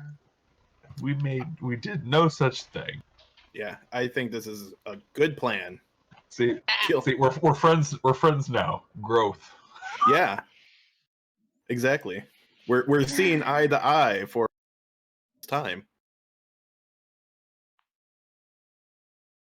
I did not shut the door yet. Which is fine. Just more- making it clear. I did not shut the door. Yeah, no, All right. it's perfectly fine. If you want to see the gruesome mess that's going to happen, that's perfectly fine. All right, roll for initiative. This will probably be our last actions of the night, but we'll end on an upbeat note with removing Rahadin from the world. Oh, whoops. Here, Unless it's a I a need to roll TPK, one more time. in which case there. Ah. I had to roll one more time to get my on. The 24 is what I have. Oh Oh, my it god. does not want to take. There we go. Cat. My extra hairy small cat decided to pick now as the time to climb into my arms and lay under my neck. So she's like wrapped around my throat like a scarf. All right, looks like we have all 5 players and the other guy. Let's get it in order, and we are set to go. Dirok got a surprise round, so that first attack, have you rolled your attack yet? I have not. Okay, go So ahead and this roll would it. be without rage then. That'd be an 18. Let's see, he's got, hold on, I gotta see, he would enact something when he saw you, if he can, oh, hello. Alright, so on your surprise round, you actually hit him for 12 damage. Let's see. Looks like that's about right.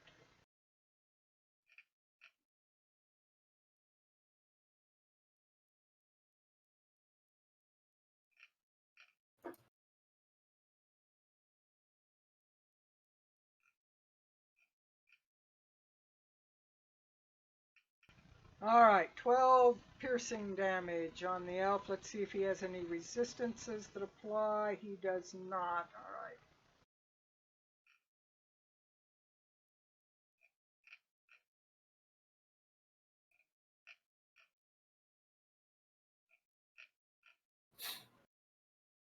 And let me see if I can't zero this in a little bit so the audience.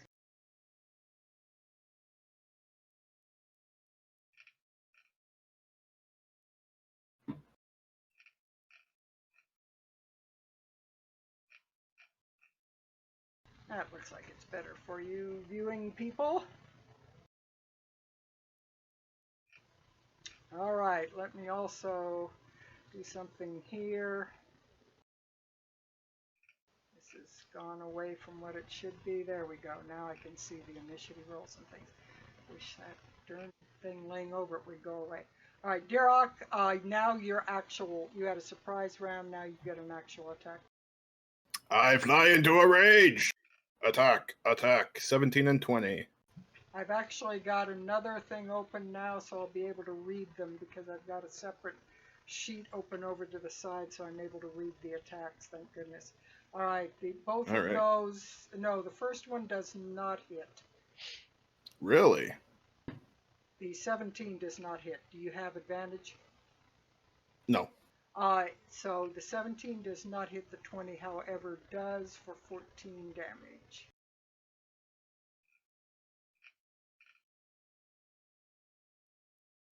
It is Vlad's turn, who runs up to see what's going on. Mike, what would Vlad be doing?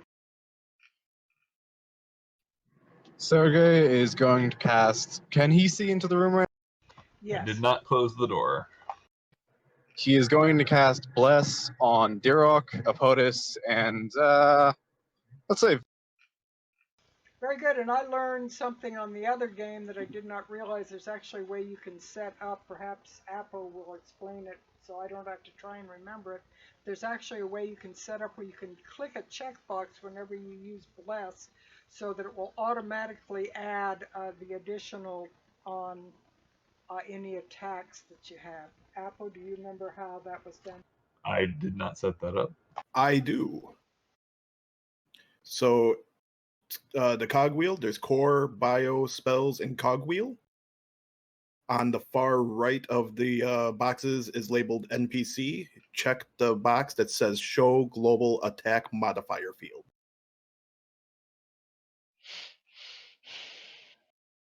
When you go back to your sheet, below your attacks, you will be given a separate thing that says Global Attack Modifier, and you can check and uncheck Bless. Trippy. Yeah. So Bless is still 1d4 at this level, or is it? I don't know, Mike. Is Bless 1d4? Bless is always 1d4. I can cast at higher levels to affect More targets. Okay. Okay, so that was the POTUS, Dirok, and who? Victor. Okay. So the three of you can use that, check that Bless box because you have that advantage.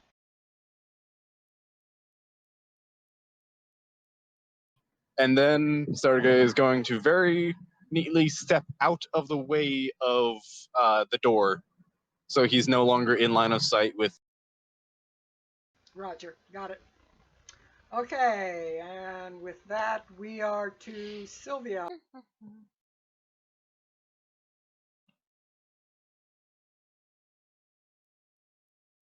What is Sylvia doing? I am assuming that it is up in this vicinity here. The battle? Yeah, can't you see it? No, I actually can't. Yeah, funny thing, I can't see outside the room either, so I think the door just might be bugged. Or might be okay, I took set to it close. Off. That's interesting. I took it off on the other computer, but it didn't. Oh, there we go. There we go. Now I can see people. Yeah. Yeah. I took it off on the other computer, but it didn't lop over into this one. That's odd. Go fig, right? All right. Would this be? That would be. They're about 35 feet, right? Or a little more. Roughly 35 feet. Yeah. Okay. I am going to start off with shouting, some kind of servant of the host you are. You can't even get your guests what we want, and we want to actually see your master. So, But, and I'm just gonna keep insulting his ability to be a gracious like servant or whatever. Like basically just calling his capabilities into question to vicious mock. He And fails his save with a 6. So he which takes means 7 psychic damage. he'll take the damage. Oh, wait, he has a +7 on wisdom. Let me see if Oh. that added it in. No, it didn't. So he actually, I have to, let me re-click it because I have to click it down here on saving throws rather than up there. Okay. If Roll20 will click it. There we go. With the 7, he rolled a 19. Damn. All right. So let's see here. Yeah. So he takes no damage and he doesn't have the disadvantage. Poop. Okie doke. He now swings into action. See how often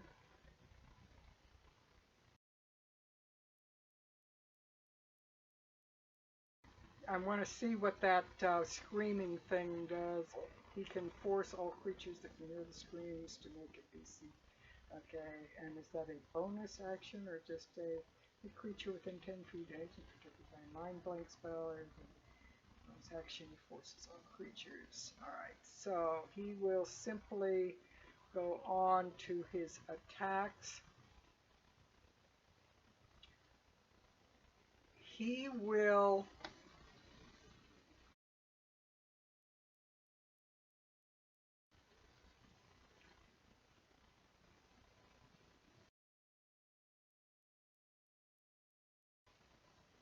turn insubstantial and he will step away from the desk to this corner and reappear. And I have to make sure what that, it's a bonus action, okay. And he will then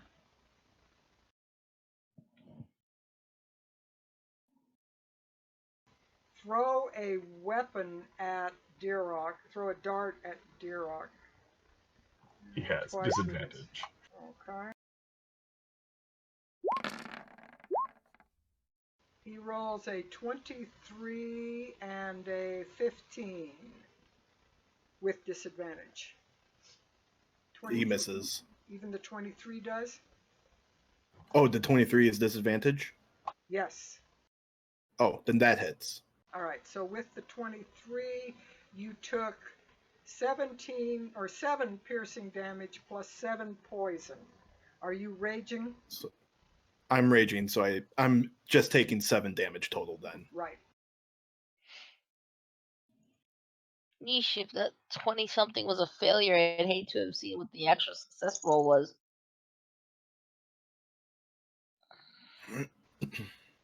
All right, Victor.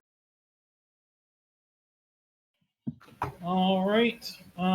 Victor will go ahead and get a clear line of sight here. There we go. And from there, I will go ahead and use the tried and true Moonbeam.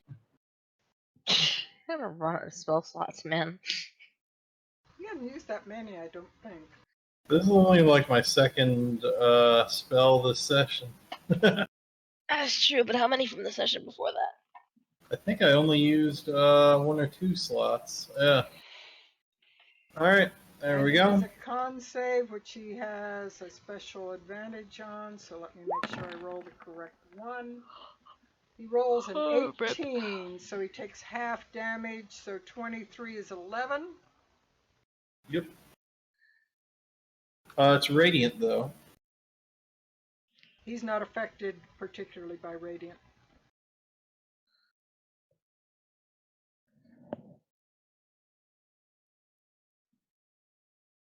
All right, it is. And actually, I should be a little further back from Opposed, just in case. Keep your distance. All right, Opposed.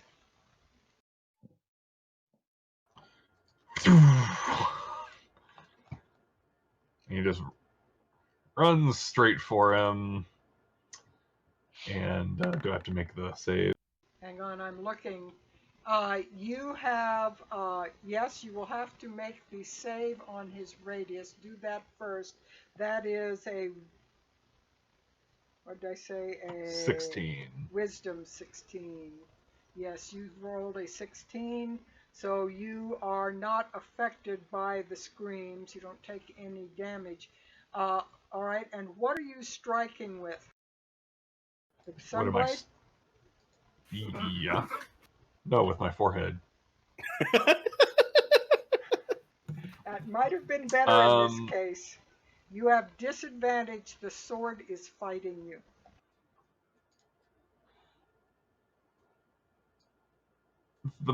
Well, actually, so the sword comes up. He brings the sword in, and he goes. And the sword is fighting it, and he makes one swipe with it. Is it versus undead or not versus undead?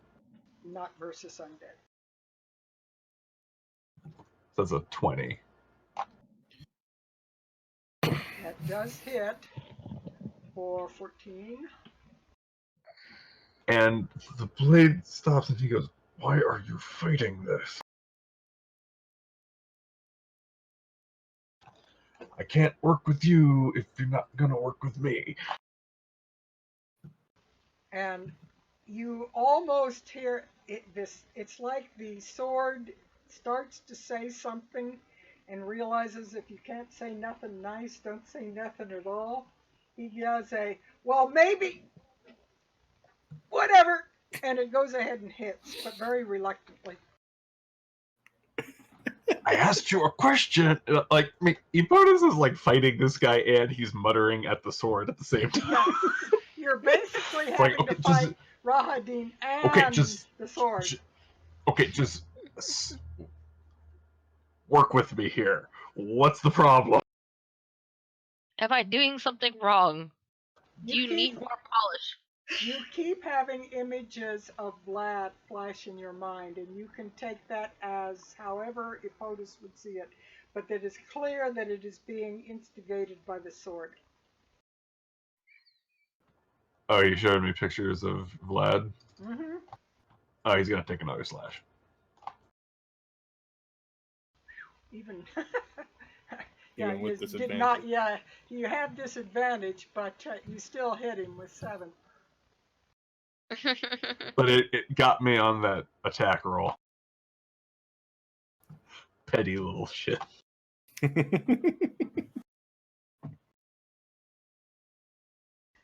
Okay, so Dirok.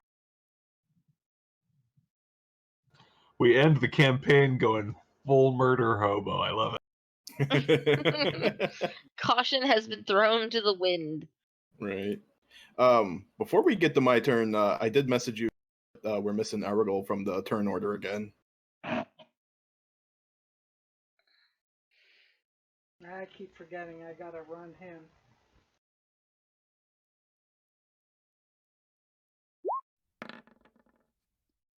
So we can have his turn go before mine. No, he's okay. He'll just be in the next round. That's fine. Oh, okay. We'll do all the heavy lifting. I see how it is. All right. I charge in. Do I have to do any more wisdom saves on this? Is this reoccurring, or is this just the one time? He'll have to intentionally use it again after he used it the first time. So yeah. Okay. You're okay. All right. Then, yep, going murder hobo. Ooh. So I'm assuming that second one doesn't hit if that 18 didn't hit or whatever. So 23 plus 3 is 26. Yep, you hit with the 26, so 14 damage on that.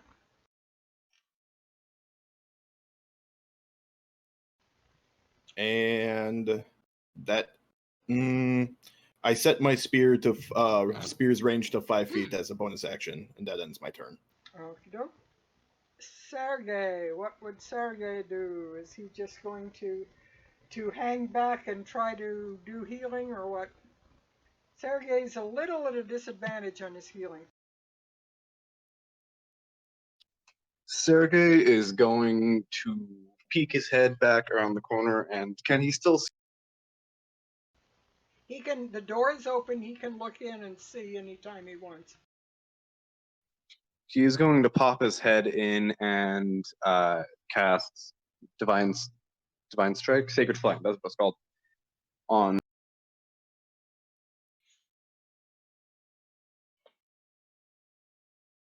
Sacred Flame or is the one?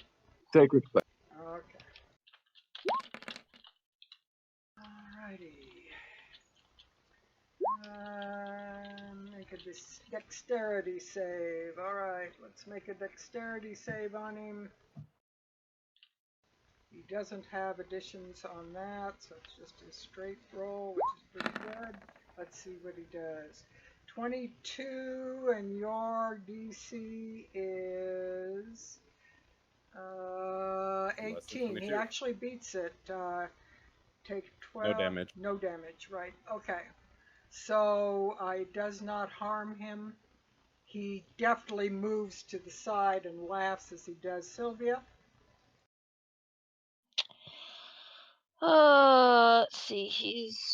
I am never in the ability to see him, so I have to scooch here. Okay, so he's in that corner there. So if I'm here, I won't block Victor, and I'll still be able to see him. I was actually debating on what to do, and I was like, "Oh man, I thought I had an idea," and then I'm like, "Nope, don't have an idea at all."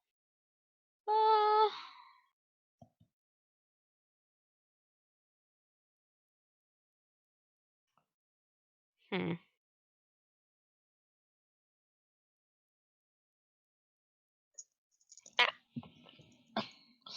Um.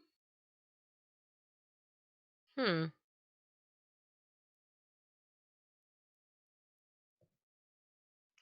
Yeah, I think I'm gonna try something a little bit different, and actually no, I'm just gonna firebolt him. It's like, fine if everyone else is getting into it.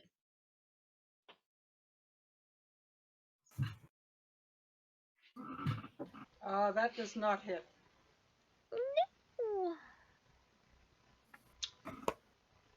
And he turns and opens. He quickly slaps his hand on the wall by the door, and the wall beside him, and a door opens. His hidden door opens. There are stairs heading down. He takes the disengage action and runs down the stairs, but he is still. I'm going to leave him within your sight. That little. He can only disengage. I can move faster than him. Durant, grab him, tackle him. And it is Argyl's turn. Argyl runs into the room and yells, "Rahadin, you will stop this, or you will be bowing to a new master in your death." Rahadin laughs at him, and Argyl fires his bow.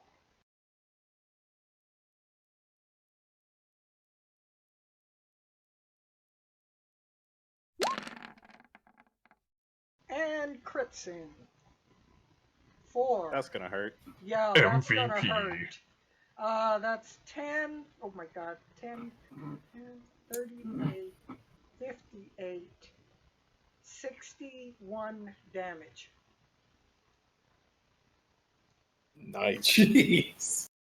Like I said, we should just have him fight Strahd. I'm still expecting him to be killed by something or betray us.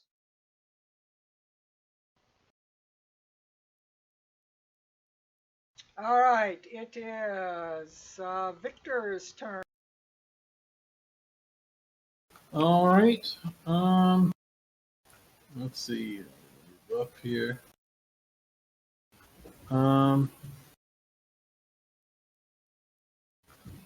Let me check whether I can move far enough. Right on the edge here.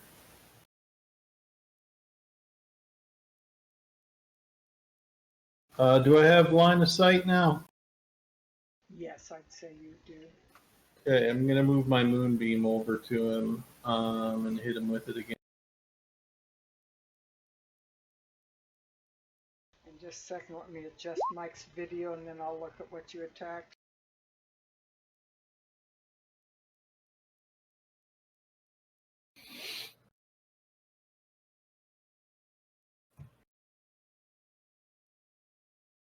There we go. Alright, I don't have to worry about Vlad anymore.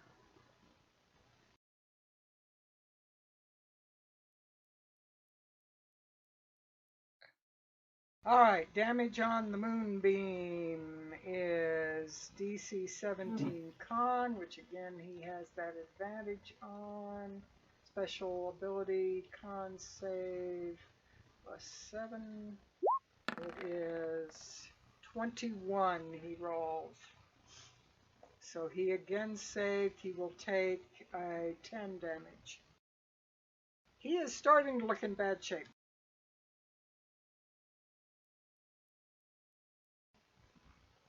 Pothos. Can I see in front of him? You can see that it goes down to a lower level is all you can tell. You can't see anything. Okay, so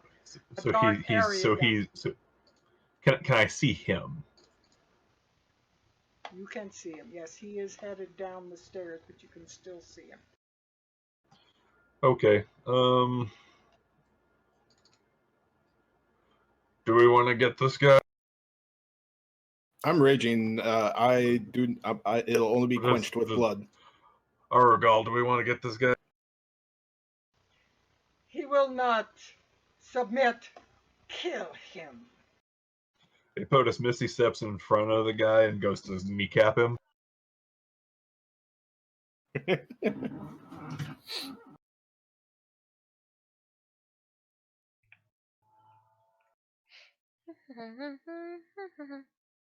Those are both hits. That is that enough?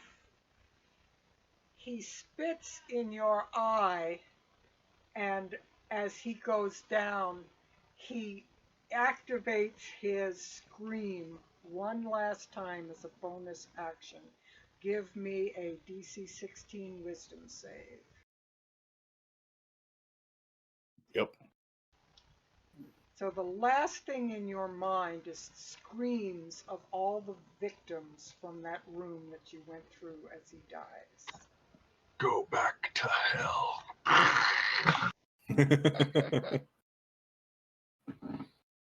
You are out of combat. We will be ending for tonight, but let me see what we've got on anything that might be here. Okay. POTUS starts making his way back to the room, dragging the body with him, and then flings it in. By the way, what's the symbol on my token for? Is that from me failing that wisdom save? I didn't put it there. Well, neither did I. So I even got a 4, so it had to be intentionally numbered.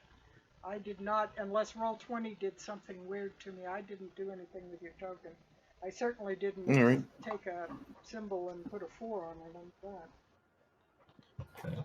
POTUS sheathes the sunblade and then drags the body back up and tosses it in front of Dirok. There, see we did. This room, unlike the destruction, desecration, and everything that you have seen elsewhere, this room is in perfect, impeccable order. Everything is neatly filed, placed in its proper things. He has kept this office perfectly organized. All right. So Sylvia, you're up.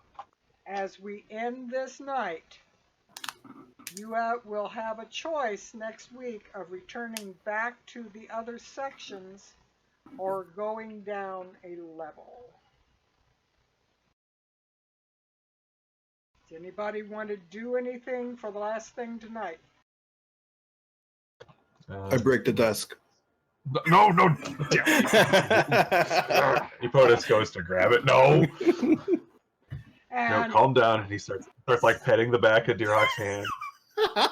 How about, since it's possible that Mike will maybe not have the correct shift next week to be here, does anyone want I to? have a shift. Hmm? I work in the morning next week. Oh, okay. So you will be here. Great. But is there any? Probably. Is there any RP that you need to complete regarding Sergei / Vlad?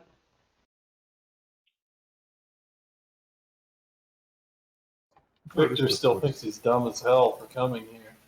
Yeah, Epotus just looks. Epotus just looks very. He doesn't even look directly at. Well, while I am here, I might as well help.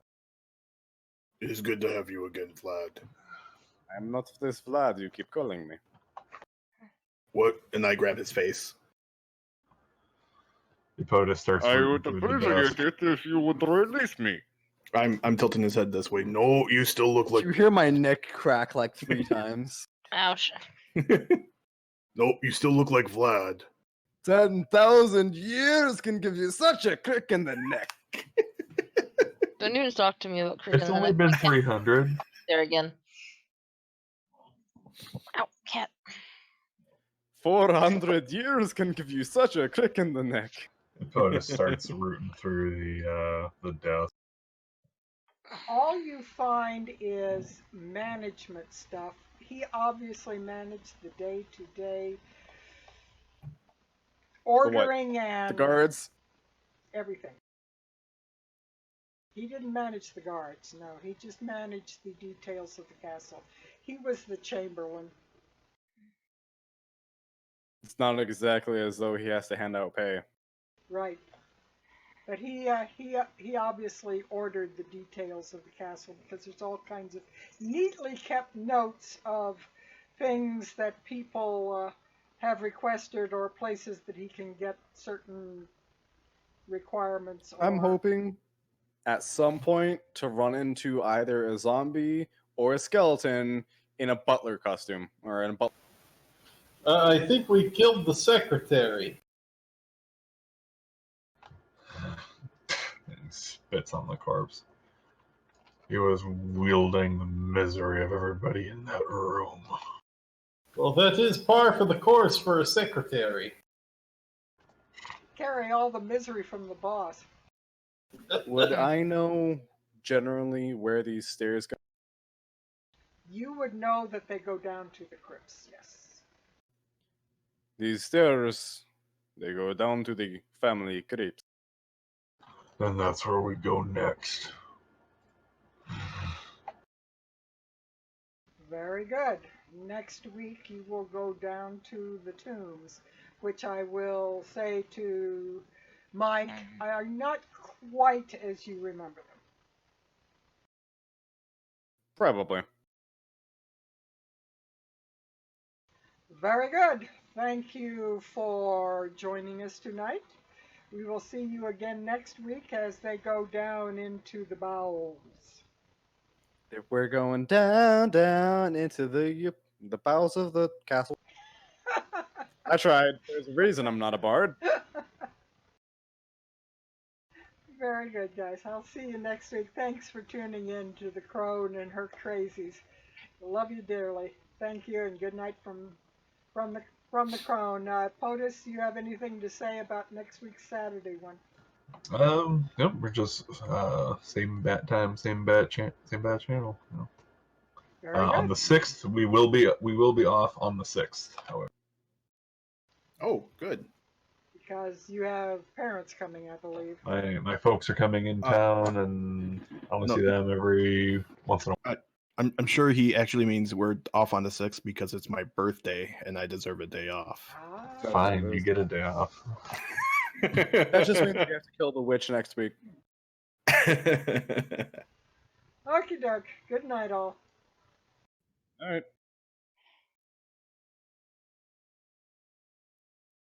Later, folks.